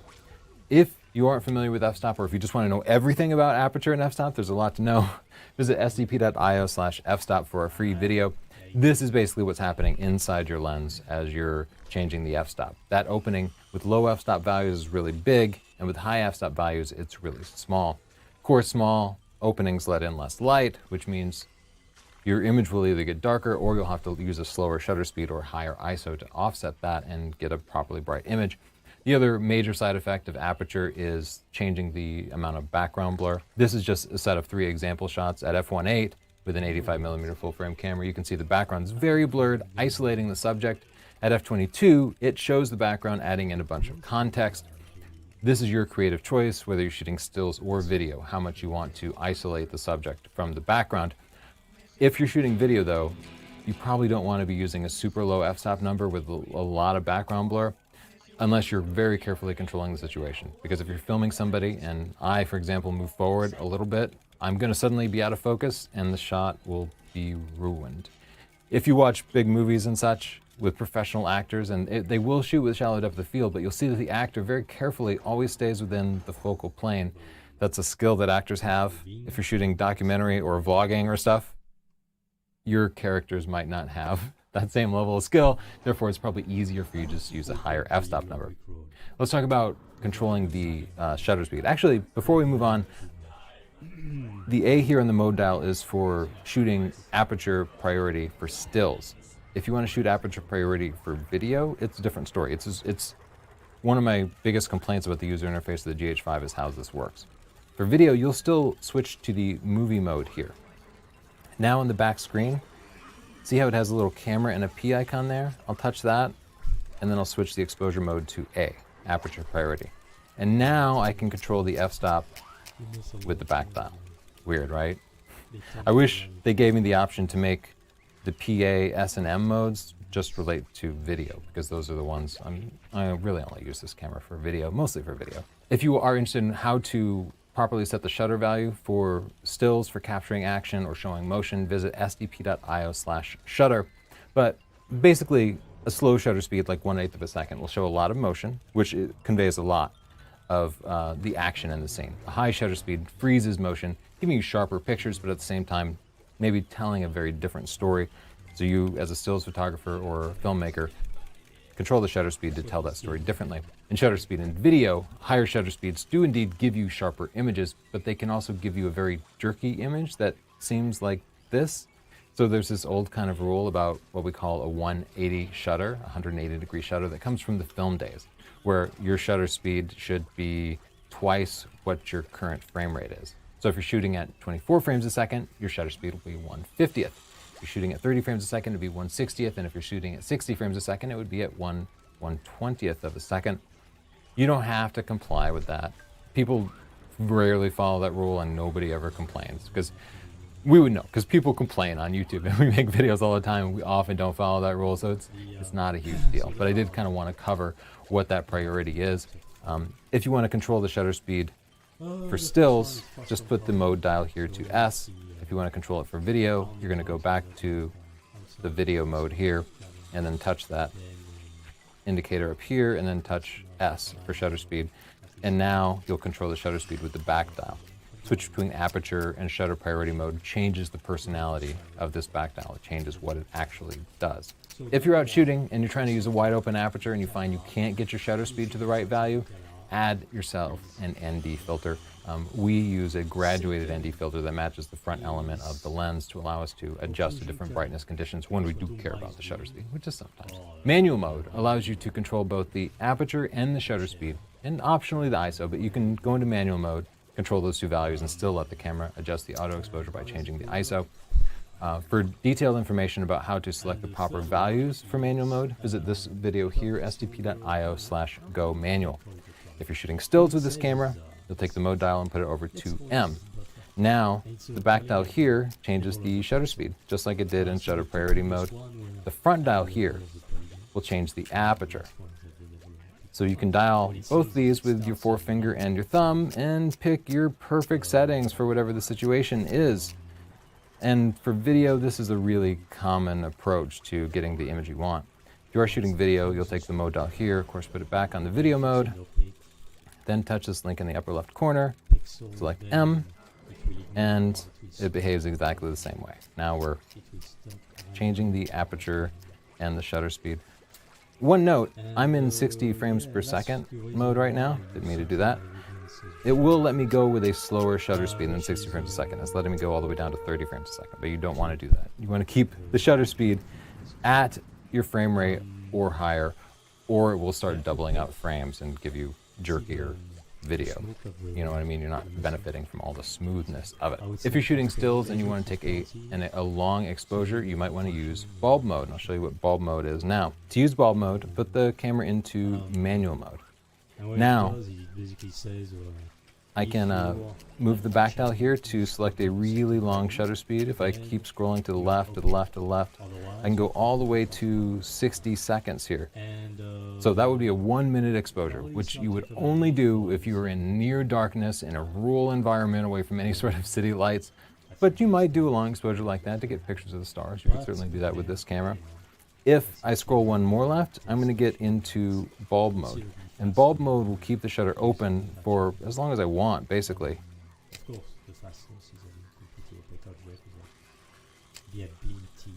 But the trick is that I have to hold my finger down on the shutter. So as I hold my finger down on the shutter, you can hear the shutter close. And if I keep my finger on there for 10 minutes, I will take a 10-minute exposure. But you probably don't want to do that because you'd shake the camera around and whatnot. A better option is to connect an external remote shutter trigger. There's this little flap here on the right side. If you pull it open, you see a little port there, and you can pick yourself up a GH5 remote. Don't get a name brand one, get one of the off-brand ones and plug it in there and then lock the shutter open for as long as you need. I'm not going to go into a whole lot of detail about it because I don't imagine a lot of GH5 users are doing those types of long exposures. If you happen to get caught without a remote shutter trigger, or if you don't feel like buying one, I have some tricks in this video that will allow you to get long exposures by stacking them in software. So visit sdp.io/filter for those tricks. Hey, I'm going to take a second and plug my stuff. If you want to learn the basics of camera settings, photography, and video, get my book, Stunning Digital Photography. The ebook is only $10. It includes 14 hours of high-quality video, so you can read it, you can watch the online videos, and it's going to teach you a lot about composition and lighting, not just aperture and shutter speed and all that. Of course, I cover all those basic technical details, but also the creative and artistic side of it, and that's the part that really matters more. Because right now, I'm teaching you the buttons and dials of your camera, but that's like just showing somebody where the steering wheel and the gas is on a car and then expecting them to drive. No, there's more to it than that. You need a little savvy, right? If you get into post-processing, I have books on Adobe Lightroom, the most popular app for organizing your pictures and doing light editing, or for heavy editing, Adobe Photoshop. We have books for both with tons of video in each. They're the best reviewed books out there. And of course, my photography buying guide for all your gear questions, things like what focus breathing means and what parfocal lenses are, the types of things you might be curious about if you're into stills or video. This book can save you thousands of dollars by helping you choose the right gear the first time, helping you select used gear, deciding whether or not you want to buy gray market gear and whatnot. Don't take my word for it. Go to Amazon and look at the reviews that people have written about them. People love those books. You can go to sdp.io/store and buy it from us directly, or just go to Amazon and search for Tony Northup. The ebooks are $10. The paperback books are more, because, paper. Let's talk about how to change your ISO. If you want to know what ISO is, visit sdp.io/ISO. But in a nutshell, it's your camera's sensitivity. To adjust the ISO on this camera, you will hit the ISO button on the top. Pretty easy, right? I'll push that, and then I can just move the back dial here to adjust my ISO all the way up or down. You can see the max ISO is 25,600 for stills, and the minimum ISO is 200. Almost all the time, I'm just in auto ISO mode, especially for stills. I just select auto ISO, and then I adjust the exposure compensation as needed. If you switch to video mode, your ISO is limited to 12,800. If that's not high enough, I suggest getting a faster lens. I'll talk about lenses at the end of this video, but that's getting a faster lens with a lower f-stop number, like an f1.4 lens, is usually going to be the solution to shooting in low light. However, I've also just shot at ISO 12,800 video and let it be underexposed if it was just too dark to where I just needed to go higher. Let it be underexposed, and then in your video editing app like Premiere, raise the exposure a stop, and you will get okay image quality. In other words, you can push the exposure a stop for the video if you really need to. But again, faster lenses are usually going to be the better option. Let's talk about how to enable an extended ISO, because this camera will let you shoot at ISO 100, and this is the setting I would recommend everybody change. So hit the menu button, go up to C wrench, custom settings, go to exposure, and then the second option down here is extended ISO. Turn that on.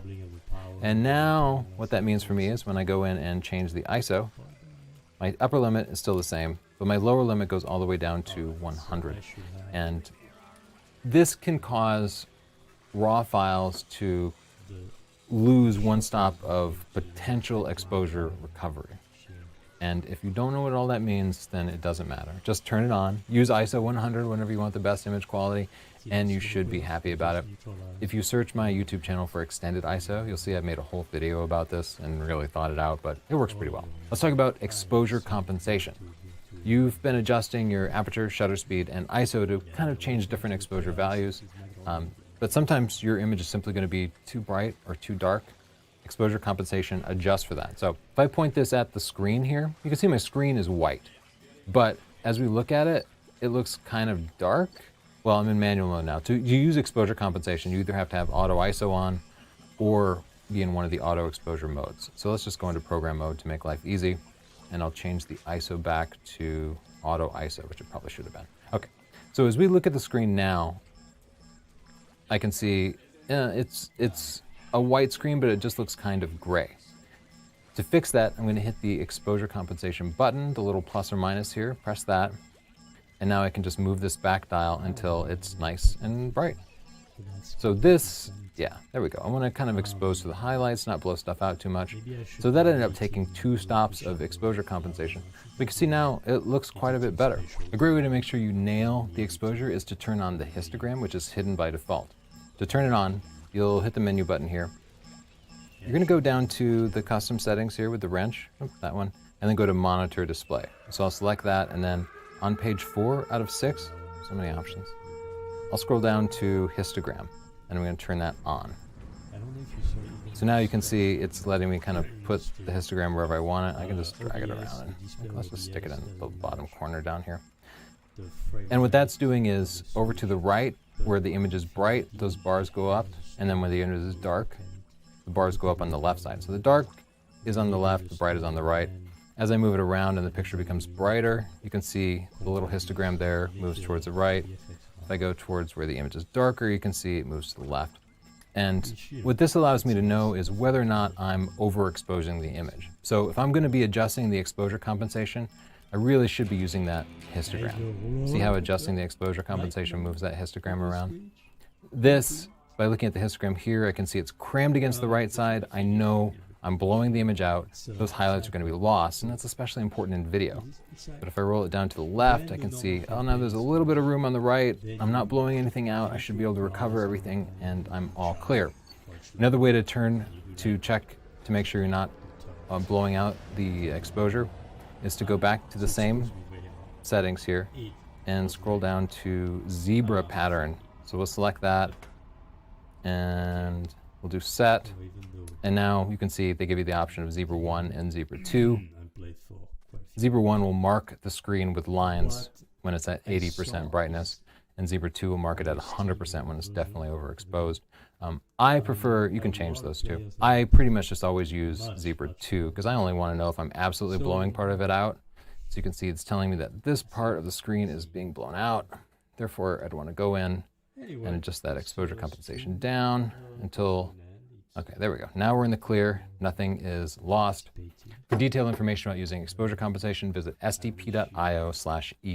Bracketing is a technique old school film photographers used to use to make sure that at least one exposure was the right exposure. Because you didn't get to see the exposure on the back of the camera that wasn't histogram. So if you want to make sure you nail this, you need multiple pictures of different exposures, usually 3 pictures, and then you throw it to the top when you got back to the darker the right exposure. If you want to use bracketing, it's still now we stand a chance against those threats. To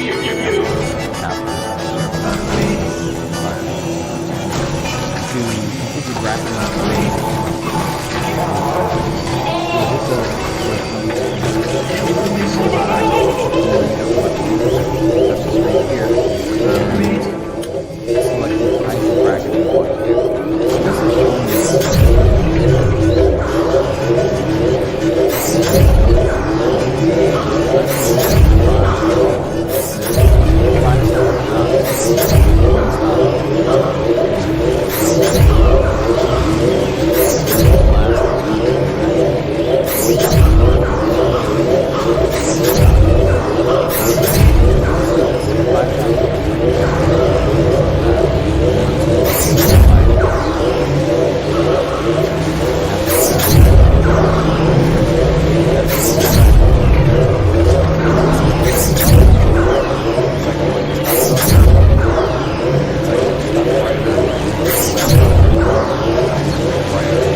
That's okay. But almost every Yeah, buddy. You healed this last part, and man, vacation.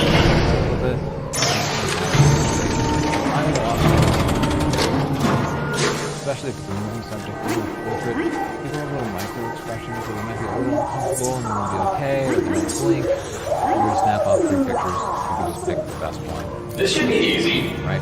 So I'll switch to continuous mode here. I'll just flip this dial over to the stack boxes.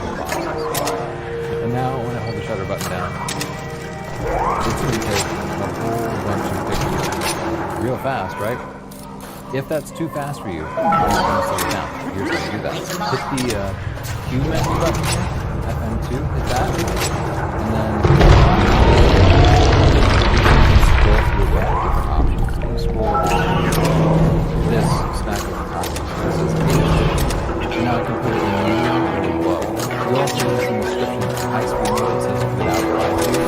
That means if you're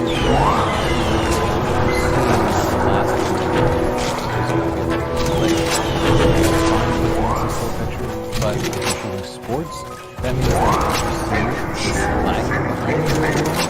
And so if you're tracking and moving the subject, you will eventually be behind. You will start to lose that subject or move out of the frame and you won't realize it until after they've left because you're slightly behind in time. It's like this weird time shifting thing starts happening and messes with your brain. You can fix that by dropping down to medium speed, which is almost as fast. So now that it's at medium speed, you see it's shooting a little bit slower, but the view I'm getting is more real time. And it's still flashing like that. It behaves like a DSLR. For a lot of things you want to be shooting at medium speed, nothing else. So down. This game also has an interval timer built into it. First, let's talk about the delayed shutter. The delayed shutter is super useful because if you're taking, say, a macro old-fashioned autonomous Gatling gun modernized with anxiety-relieving infinity ammo technology. Unlike its Sweeland Unitony cousin, it won't run out of ammo thanks to its shrapnel percolator.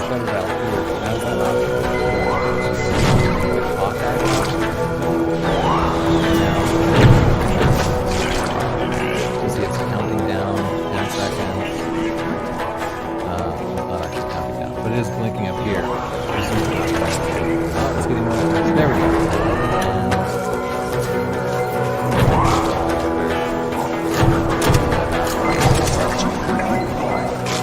But that's the shutter timer. If 10 seconds is too long, you want to change that. But here,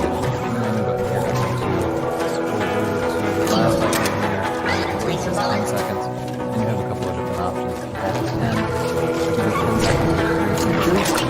Better for your family selfies. First one's going to be really nice and doing this. Find out. If you shoot 3 pictures, you might catch this little bastard by surprise and put them in a normal place. This is like the last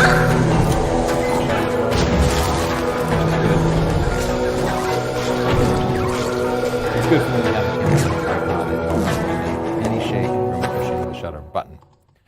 The interval timer is useful for regular basis.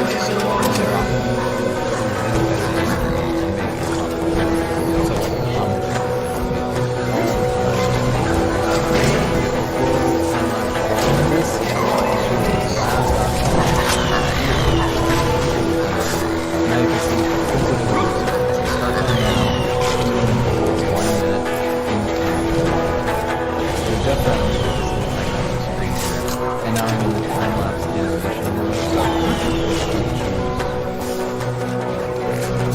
Time-lapse shot, stop motion animation, trigger.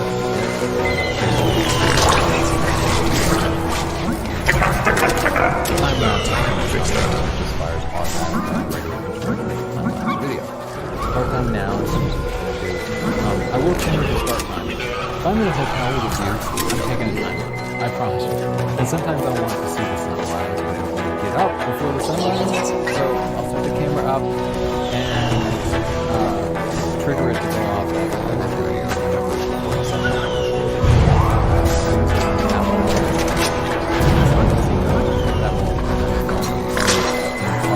Reality exactly. So finally we can update on that. Trigger it to start automatically. Keep sleeping. And when I wake up, I have a beautiful time with it. The next option down here allows you to configure the shooting interval and the image count. So I'll adjust that. 1 minute is usually too much. 4 seconds, 1 second. And the image count. For the most part, I'll just select the maximum value.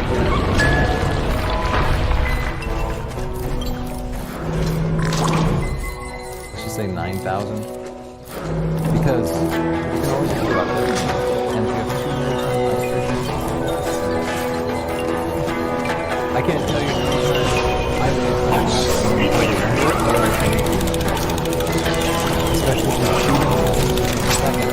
Remember, when you 60 still pictures video, I always try to make my time last at least 12 seconds. That on screen feels like 6 to 8 minutes.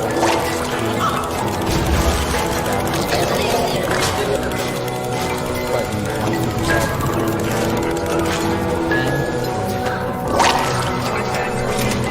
so we figure out how many shots you need, and 60 seconds, 60 frames per second, 600 shots. Which is 600 seconds by 600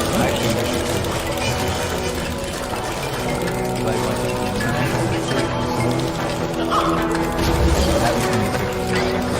Feel free to, if you're not sure, shoot 1 second and 9,000 pictures and turn off.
at the whole frame and decide, oh, I think I'll focus here.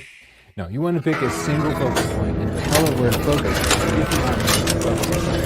That's pretty easy. So the way you switch that is hit the quick menu button here, FN2, and then go over to focus on frame.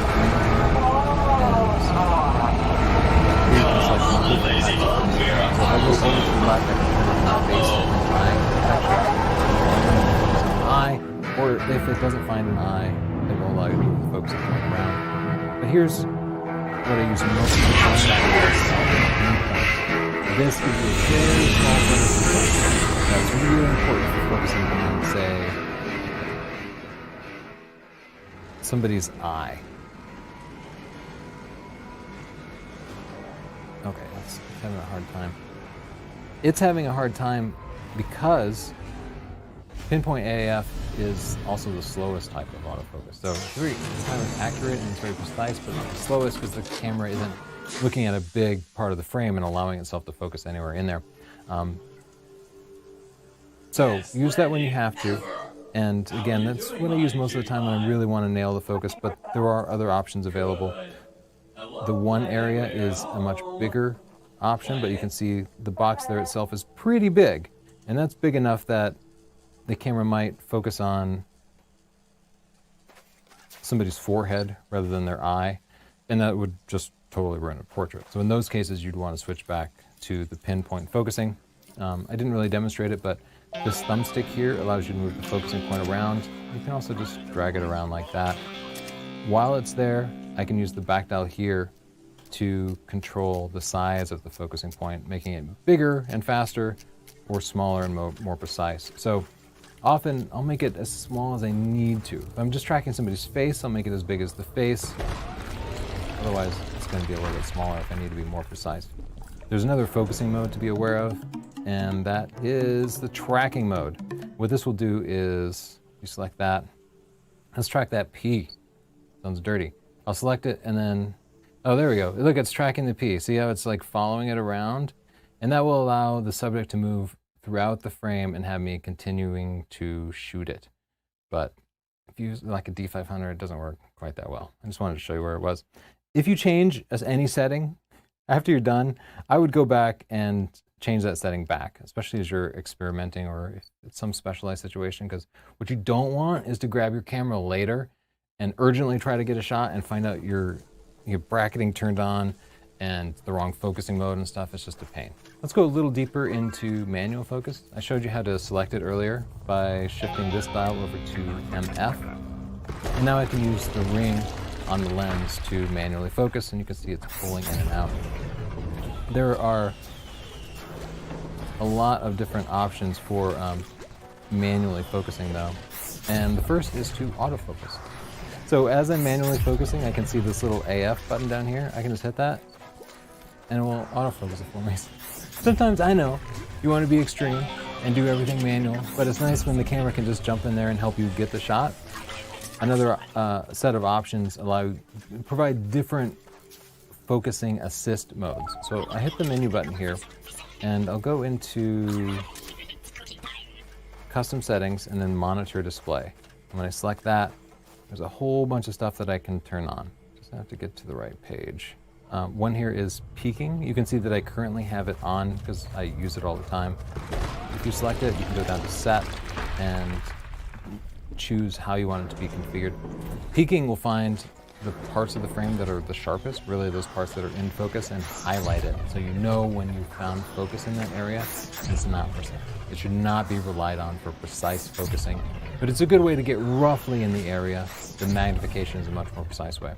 So you can select different focus peaking colors, and what you want is a color that contrasts with your situation.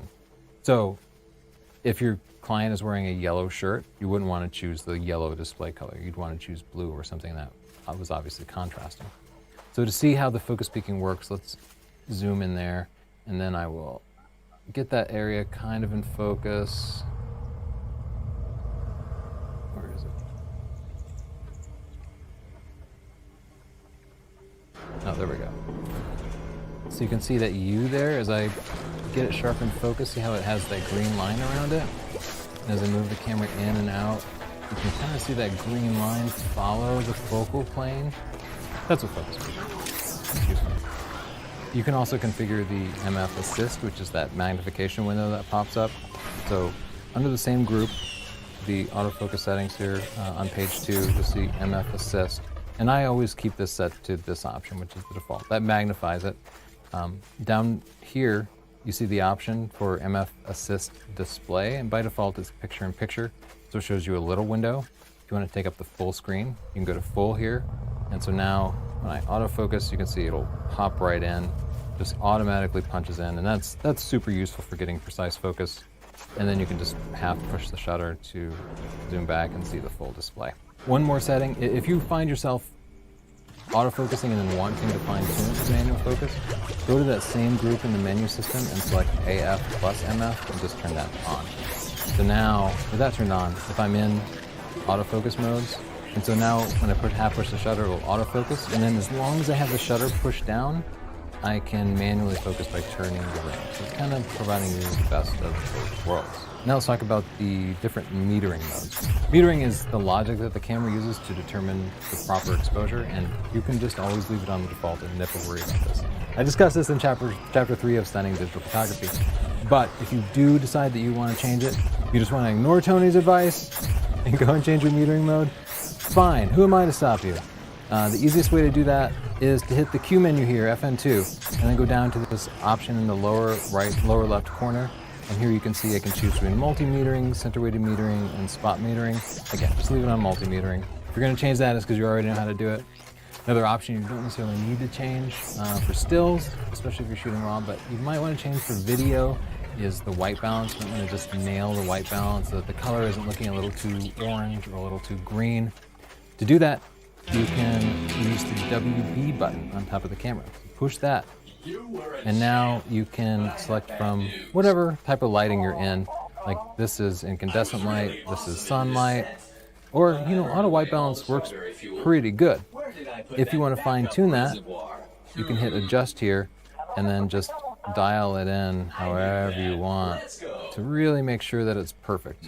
If you're working with lights that you know the color temperature of, like maybe you're working with 5300 Kelvin lights, hit that white balance button and scroll over to these custom settings here. And now you can see I get the option for white balance custom set. Now I can just dial it down to 5300 or whatever it is and hit set.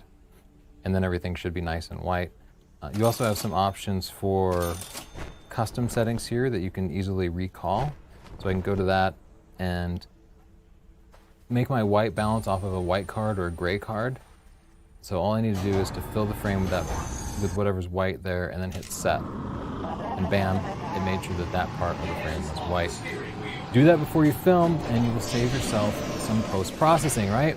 We have only scratched the surface on the complex video features of this camera, so let's dive more into the specific video stuff, like the different recording formats. You can choose from all sorts of different codecs, frame rates, resolutions, but I'll show you the one that I use for everything pretty much. First, make sure you're in the video mode here, the camera and the M, and then I'll hit the menu button. And I'll go up to the video camera here, and you can see a couple of different related options. Recording format and recording quality. And you're going to kind of use those in tandem. Now, for the most part, I will use MP4, and that's fine. MP4 LPCM can be a little bit higher quality. So we can select that if we want the absolute best quality. And then under recording quality here, you'll select your you'll select your resolution and your frame rate. So if we scroll up here, the highest resolution frame rate is going to be 3840 by 2160 at 5994, basically 60 frames a second. That's what we shoot almost everything in. You'll notice a couple of different options here. This is 420 at 8-bit and 150 megabits a second. That's a high frame rate, which means you will see almost no compression artifacts. It's a super clean, high quality video. If you scroll down a couple of options, you can drop the compression to 100 megabits per second, and that means your file sizes will be a little bit smaller. Your quality will be almost the same, but your life will be a little bit easier because you won't be burning through storage quite as fast. It's something to consider. Also note that it says here VFR available, which means you can do things like adjust the frame rate to something slower. However, this drops you down to 30 frames a second, so we're no longer at 60 frames a second. VFR is not available at 60 frames a second, it's only available at 30 frames a second. So for me, I'm up here at the 60 frames a second and I'm happy with it. If you scroll up from there, you can see a couple of options at proper 4K, like Cinema 4K, which is a wider format. It's 4096 by 2160. The highest you can go here, though, is 24 frames a second. Now, you have two options for the Cinema 4K 4096. You have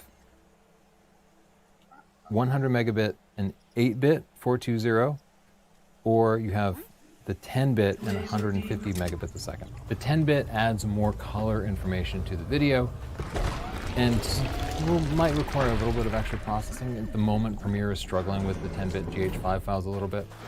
And in our testing, we have yet to perceive any difference between the 8-bit and the 10-bit videos. We've just been shooting 8-bit.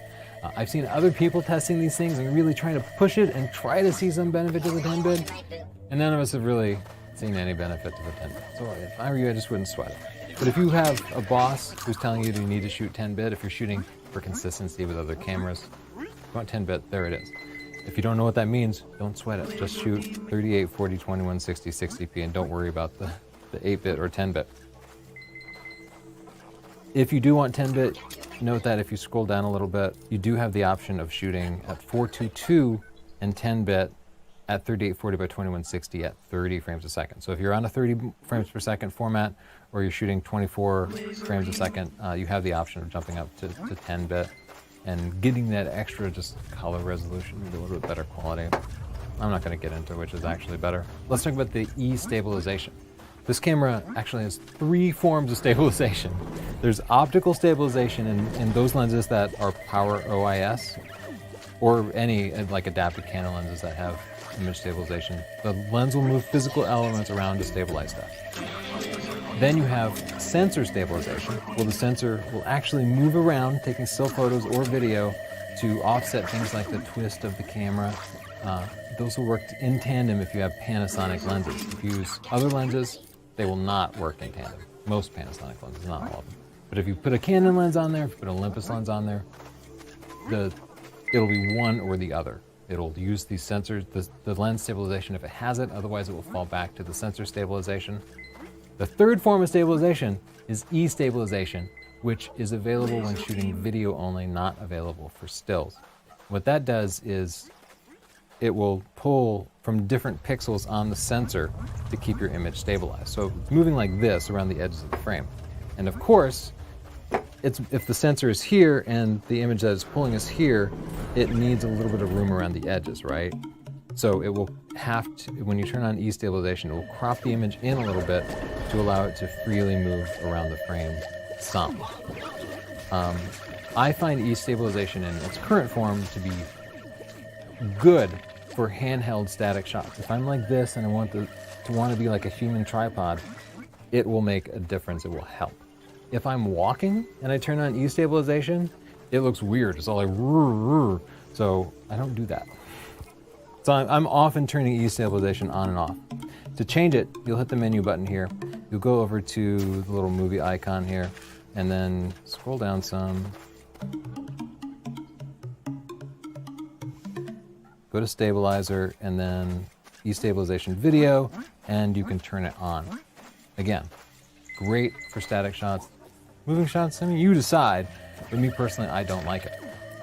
I will talk in a little bit about how to set custom modes. You can see I have C1, C2, and C3 here. On my own personal camera, I've set C1 to be E-stabilization off and a wide format full frame. And then C2 is E-stabilization on and it cropped in a little bit to give me a little bit of extra reach. So that way I don't have to go into the menus. I'll just switch between them. But just hold out. We'll get to that in a bit. I feel anxious about this. The virtual teleconverter will give you a little bit of crop whether or not you use the E-stabilization. I'll hit the menu button here. Under the movie icon, you'll see on page 3, Telecon. That's the teleconverter. So let's do a practice. I'll turn the teleconverter off And then let's zoom in on, now the whole frame is filled with the word teleconverter. Now I'll turn that teleconverter on. And bam. You can see now it's cropped in pretty tight. This is such an awesome feature because sometimes you'll be at your lens's limit. You'll be, this is my 14 to 140, my favorite all-around lens. I'll be at 140, but I'll actually want to be at like 180. Turn that teleconverter on, bang, I got that extra reach.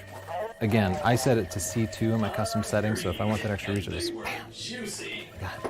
Great feature. I love that you have that little bit of crop. The Sony's have that too. Let's talk about slow and fast motion. So this is like slow-mo, like or you can do fast, like little time lapses built into it. To turn that on, you'll go into the menu system here. You'll need to go up to the recording quality here and select a recording quality that has this, the VFR available in video mode. Those other qualities won't allow you to set the VFR. It's such a confusing interface. So you just have to remember this. So I'll set that. Now with that set, I go up to this top icon, the manual movie mode, and then the second option here is variable frame rate. This is such a confusing way to do slow motion. I'll go down to set, and now I can select the actual frame rate. So you can see I can drop it down to 2 frames a second, which would be like 1500%, like I'd be moving really fast. Or I can slow it down. I'm at, the recording frame rate is 30 frames per second now. I could have it record at 60 frames a second, but tell the video processing software that it's 30 frames a second, and it would be at half speed. So we'll do that. And now when I record stuff, it'll come back at half speed. That's useful. But at the same time, if you just record at 50 frames or 60 frames a second, you can just slow it down in your video editing at half speed, and it would be exactly the same thing without having to mess with that. So just keep that in mind. If you want to go above 60 frames per second recording time, you can do that too. So I'll hit menu here, we'll go back to the menu icon, the movie icon, and we'll change the recording mode to HD 1080. I'm going to look for this VFR available, that option. I'm going to go back up here, variable frame rate, such a weird user interface choice. And now I can go all the way to 180 frames a second. So now you can see the slow fast effect is, well, the recording frame rate is 60 frames a second, the slow fast effect is 33%. So it's recording 3 times more frames than necessary, so you can slow it down basically 300%. Or if you were publishing at 30 frames a second, you could slow it down up to 6x. That's super slow. I tried to record somebody running and it was so slow, it was like boring. At 180 frames per second, the video quality is bad. It's just bad. It will look bad. If you want decent video quality, drop it down to 120 frames a second. If you're publishing at 30, that's still 4 times slow motion, and everything will just look better. So just keep in mind, you can go to 180, but it's gonna look bad. C3 up here, I set that to slow motion, variable frame rate, because it's such a pain to go back in and set it up and then have to go back. So I have to, because I didn't do that on this camera, I have to go back and reset my video settings. Let's talk about Vlog, which is Panasonic's variation of the logging video, which makes everything look like shades of gray and super washed out, but it's actually capturing more detail in the shadows and more detail in the highlights. You probably don't want this. We have it and we never use it. It's kind of a pain to process, it's kind of a pain to expose. It makes it really easy to make a serious mistake that will mess up your video. So I actually don't recommend most people use it. But if you want a log format, if you want to make sure you capture all those, then you already want it. You can pick it up at Amazon at sdp.io/vlog. The way the process works is you go to that link and they will send you a physical card. They will physically mail you a card that has a code written on it. And that little card will come with a set of instructions for how to get Vlog installed on your camera, because it doesn't come with it. It's an option. It costs like $110 or something like that. That's baffling. I know you're saying to me, no, I will just buy the code online so I can get it instantly. You can't do that. I don't know why. You have to have a physical card mailed to you. This was the problem because I had a shoot like the next day and I wanted to use it. and I had to wait like a couple of days for them to ship it to me. So if you want it, buy it in advance and plan for that. And also be aware that getting it installed on your camera is a real pain. It comes with instructions. I'm just going to leave that to you. I do want to point out, if you have the Vlog installed, you can follow these steps. Go to the menu, go to the creative video mode, and then scroll down to Vlog View Assist, which is here. It must be our other camera that has it turned on. We only turn on one of the two cameras. And use that to read a LUT file, a lookup table file, which will basically cancel out the Vlog in the display so you can see what the final product will look like, but it will still be recording in Vlog. That all makes sense to the people who care. So if you don't know, if that doesn't make sense, don't sweat it. Let's talk about how to pull focus. One of the coolest effects you'll see in movies is there'll be, I don't know, somebody in the foreground here, and then somebody in the background will be like looking menacingly or holding an axe, and they'll just like pull focus from one to the other. But getting that focus to pull smoothly is real hard. Like, there are people in Hollywood whose job is focus pulling, and they're just a guy who's really good at turning that smoothly and landing it precisely. The GH5 is awesome because it has this feature built in where you can just like touch the screen and switch between different focusing points. So let's do that now. Here I'm just going to move this stuff around, and let's pull out our trusty Olympus here, and we'll have it as the menacing person in the background. To use focus pulling, I'm going to go into the menu mode. I'm in video mode, by the way. I'm going to go to the creative video option here, and then on the last page is focus transition. You'll select that, and then what you want to do is go into focus pull setting, and you're going to set the positions that you're going to focus on. So I'll start with position 1, and let's just compose this a little bit. Okay, so there we have a lens in the foreground, a camera in the background, and we're going to pull focus between them. So now I'm going to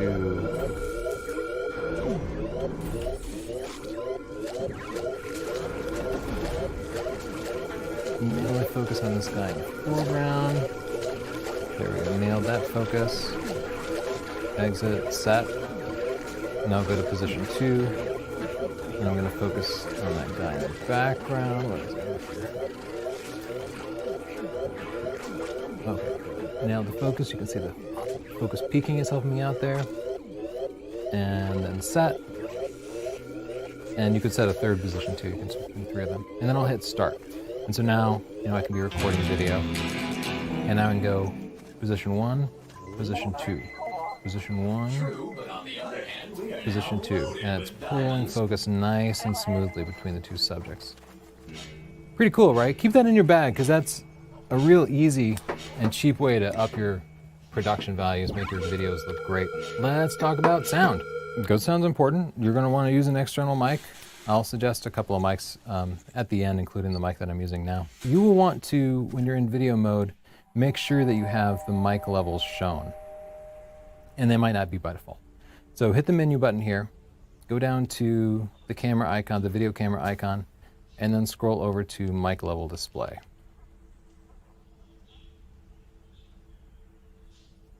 And turn that on. Right below it, you'll see mic level adjust, where if the levels are coming in too loud or too quiet, you can crank it up, or you can crank it down to be a little bit quieter. If you can adjust this from your mic, you should adjust it from your mic too first, and then only do that if that still doesn't work. Now, I can see my levels over here. You should also be using headphones, but it helps to make sure that you're not peaking. Just have it there. Let's talk about how to adapt lenses. We adapt Canon lenses all the time using our Metabone Speed Booster. And if you use a Metabone Speed Booster with like autofocus and image stabilization control, you don't have to do anything. You can just put your Metabone Speed Booster on and put your Canon lens on, and it works great. We'll talk about that in a little bit too. But if you're using a Nikon lens or some sort of manual focus lens like an old lens where it doesn't support those electronic communications, and you want to take advantage of that sensor stabilization, because yeah, you can have a 50mm prime from 1950 and have it stabilized with this camera. It's awesome. I'll show you how to do that. You have to tell the camera the focal length of it. So to do that, to set that, you'll hit the menu button, you'll go to the video camera icon, and then go down to page 3 or 4, and then stabilizer. So I'll select that, and then under e-stabilization video, I'll select that and turn it on, and then underneath that you'll see focal length set. And right now I can't set it. because it's talking to the lens. If you can't set it, that's good news. That means it's taking care of it for you. I'll take the lens off, which is exactly the behavior that the camera would see if I had adapted an old lens.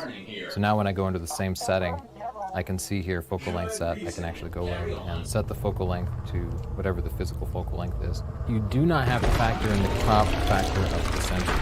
If you attach a 50mm full frame lens to it, just put in 50mm. If you're using a speed booster, you should factor that in, like a Metabone speed booster. You multiply that times the focal length. If you're using a teleconverter, you should also factor that in. So if you have optics in there that are changing the focal length, take that into account, but don't worry about crop factor. Let's talk about how to format a memory card. I'm just going to show you where this is. Once you fill up your card, back everything up, send it to the cloud somewhere. Don't just trust it on your computer. And then you can go down to the menu, the little wrench icon here, and scroll down to format, the very last option, and it will give you a chance to format either of the card slots. If you accidentally format a card or you have a card corrupted, go to this link, stp.io/photorec. There's a free tool there. You can put your card in your computer, any type of computer really, and it will scour that card for little bits of data and try to recover your pictures for you. Do not pay for a photo recovery app because this free one is great. I suggest shooting RAW for still images. If you don't know the difference between RAW and JPEG, visit stp.io/rawvjpeg. To turn on RAW shooting, I will put my camera into a photo mode, like program mode, and then I'll hit the menu icon. I'll go to the wrench here. Oh no, I'll go up to the camera icon here. I'll go to quality, and then RAW. There we go. Now I'm shooting RAW. You can see this is the option for RAW plus JPEG at the same time. You might have noticed that every time I focus, it's like, that is so annoying. Have you ever been a wedding photographer and you have everybody in the audience like beep, beep, beep, beep, beep, beep? I'm gonna show you how to turn off that beeping, so please do that. It lights up green and stuff. You can see when it's in focus. You don't need audible confirmation of that. Hit the menu button, go down to the wrench icon, go down to beep, and you'll see beep volume here. Turn that off. Your camera has an electronic shutter, which is generally quiet and doesn't have to make any sound. You can turn that off from here too, and thus make your camera just completely silent. You'll still hear that. That's because that's the mechanical shutter. If you want to turn the electronic shutter on, it's an option too. Go to the menu button here, the camera icon, shutter type, and you'll see it says M shutter. That means mechanical. You can set it down to E shutter here. That's electronic. EFC is electronic front curtain shutter. The benefit of mechanical shutter is it freezes motion better, but it makes noise. The electronic shutter doesn't freeze motion as well, so you'll see a little bit of a rolling shutter effect, where if the camera's panning, something that's vertical will look tilted. Therefore, mechanical shutter gives you the best quality, but the electronic shutter is good, and it's what I use most of the time because I would rather be discreet. So I pretty much always use this last option here, and with that you can see I can now take pictures, and it's taking pictures, but it's just completely silent. That's so nice to be able to take pictures without disturbing people. Let's talk about how to customize the different function buttons on the camera. So many different custom function buttons, and as you're shooting, you'll find yourself going in and changing different settings more than others. So you can customize those buttons to do whatever you want. By default, they all do something. So you can push those buttons and kind of see what it is that they allow you to do. Like this button here adjusts the white balance. This button here changes the AF mode. I didn't show you to use those function buttons because I know so many of you are going to change them anyway. That's why I showed you other techniques. But if you want to customize those, and you should, hit the menu button, go to the custom settings option here, the wrench, C, and then go to operation. Select that, and on page 3 is FN button set. So select that, and now you can select different function buttons for either record or playback mode. So let's talk about record mode here. Now you can see all these different buttons that you can customize to your heart's content. Go for it. I don't know what you do. I can tell you how to do it. You can also customize the quick menu. So the quick menu is what pops up when you hit this button here. And it's a lot of these options, like I told you, I rarely change the white balance on my stills camera. To change the quick menu, you'll hit the menu button. go to that same menu, which is Custom Wrench Operation. Page 3, you'll see Q menu here. Select that, and you can do Custom.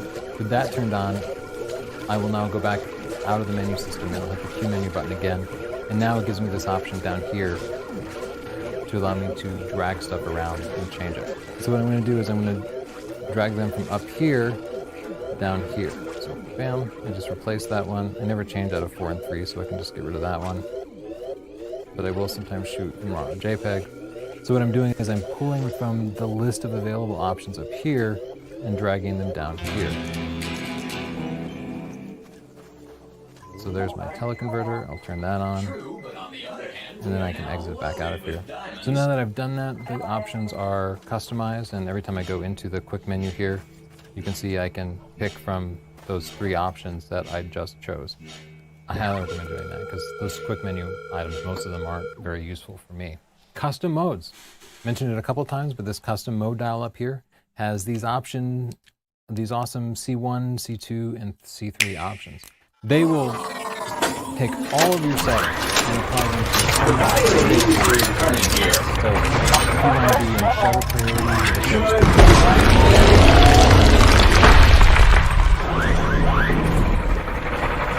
you can set that to custom 1 if you want. And the way you'll do that is get your camera set up exactly as you want it. Because it will run everything. And you hit the menu button, you go to the wrench icon here, and you go to custom set measure. And you can see C1, C2, around 3 different C3. I'll set that to C1. So we're at settings. And so I just recorded it with in shutter priority is 1 second. So let's just change that. And you can see as soon as I go back to C1, then shutter priority 1 second. Slowly. So for me, C1 is 4K 60p, full frame, no teleconverter, no e-stabilizer. C2 is 4K 60p with the teleconverter, with the stabilizer, and then C3 different varieties of slow motion. I'll just show you how to do those different C3 options. Let's get into video mode here. I would adjust the setting. Custom setting set to say C3-2. Overwrite those. And now in the mode dial up here, I switch over to C3, and I can see up here. So you'll put that, and this will give me the option or rather C3-1, C3-2, C3. I don't know why I decided between the 3 options on C3, but not C1 or 2. Another way you can customize your settings is to save your settings to a file. And this should be really useful because you can save your settings to a file and then transfer it to the container. Sometimes you get 2 GH5s and I randomly switch between them. That's a little trade-off sometimes. And if you're not synchronized, especially so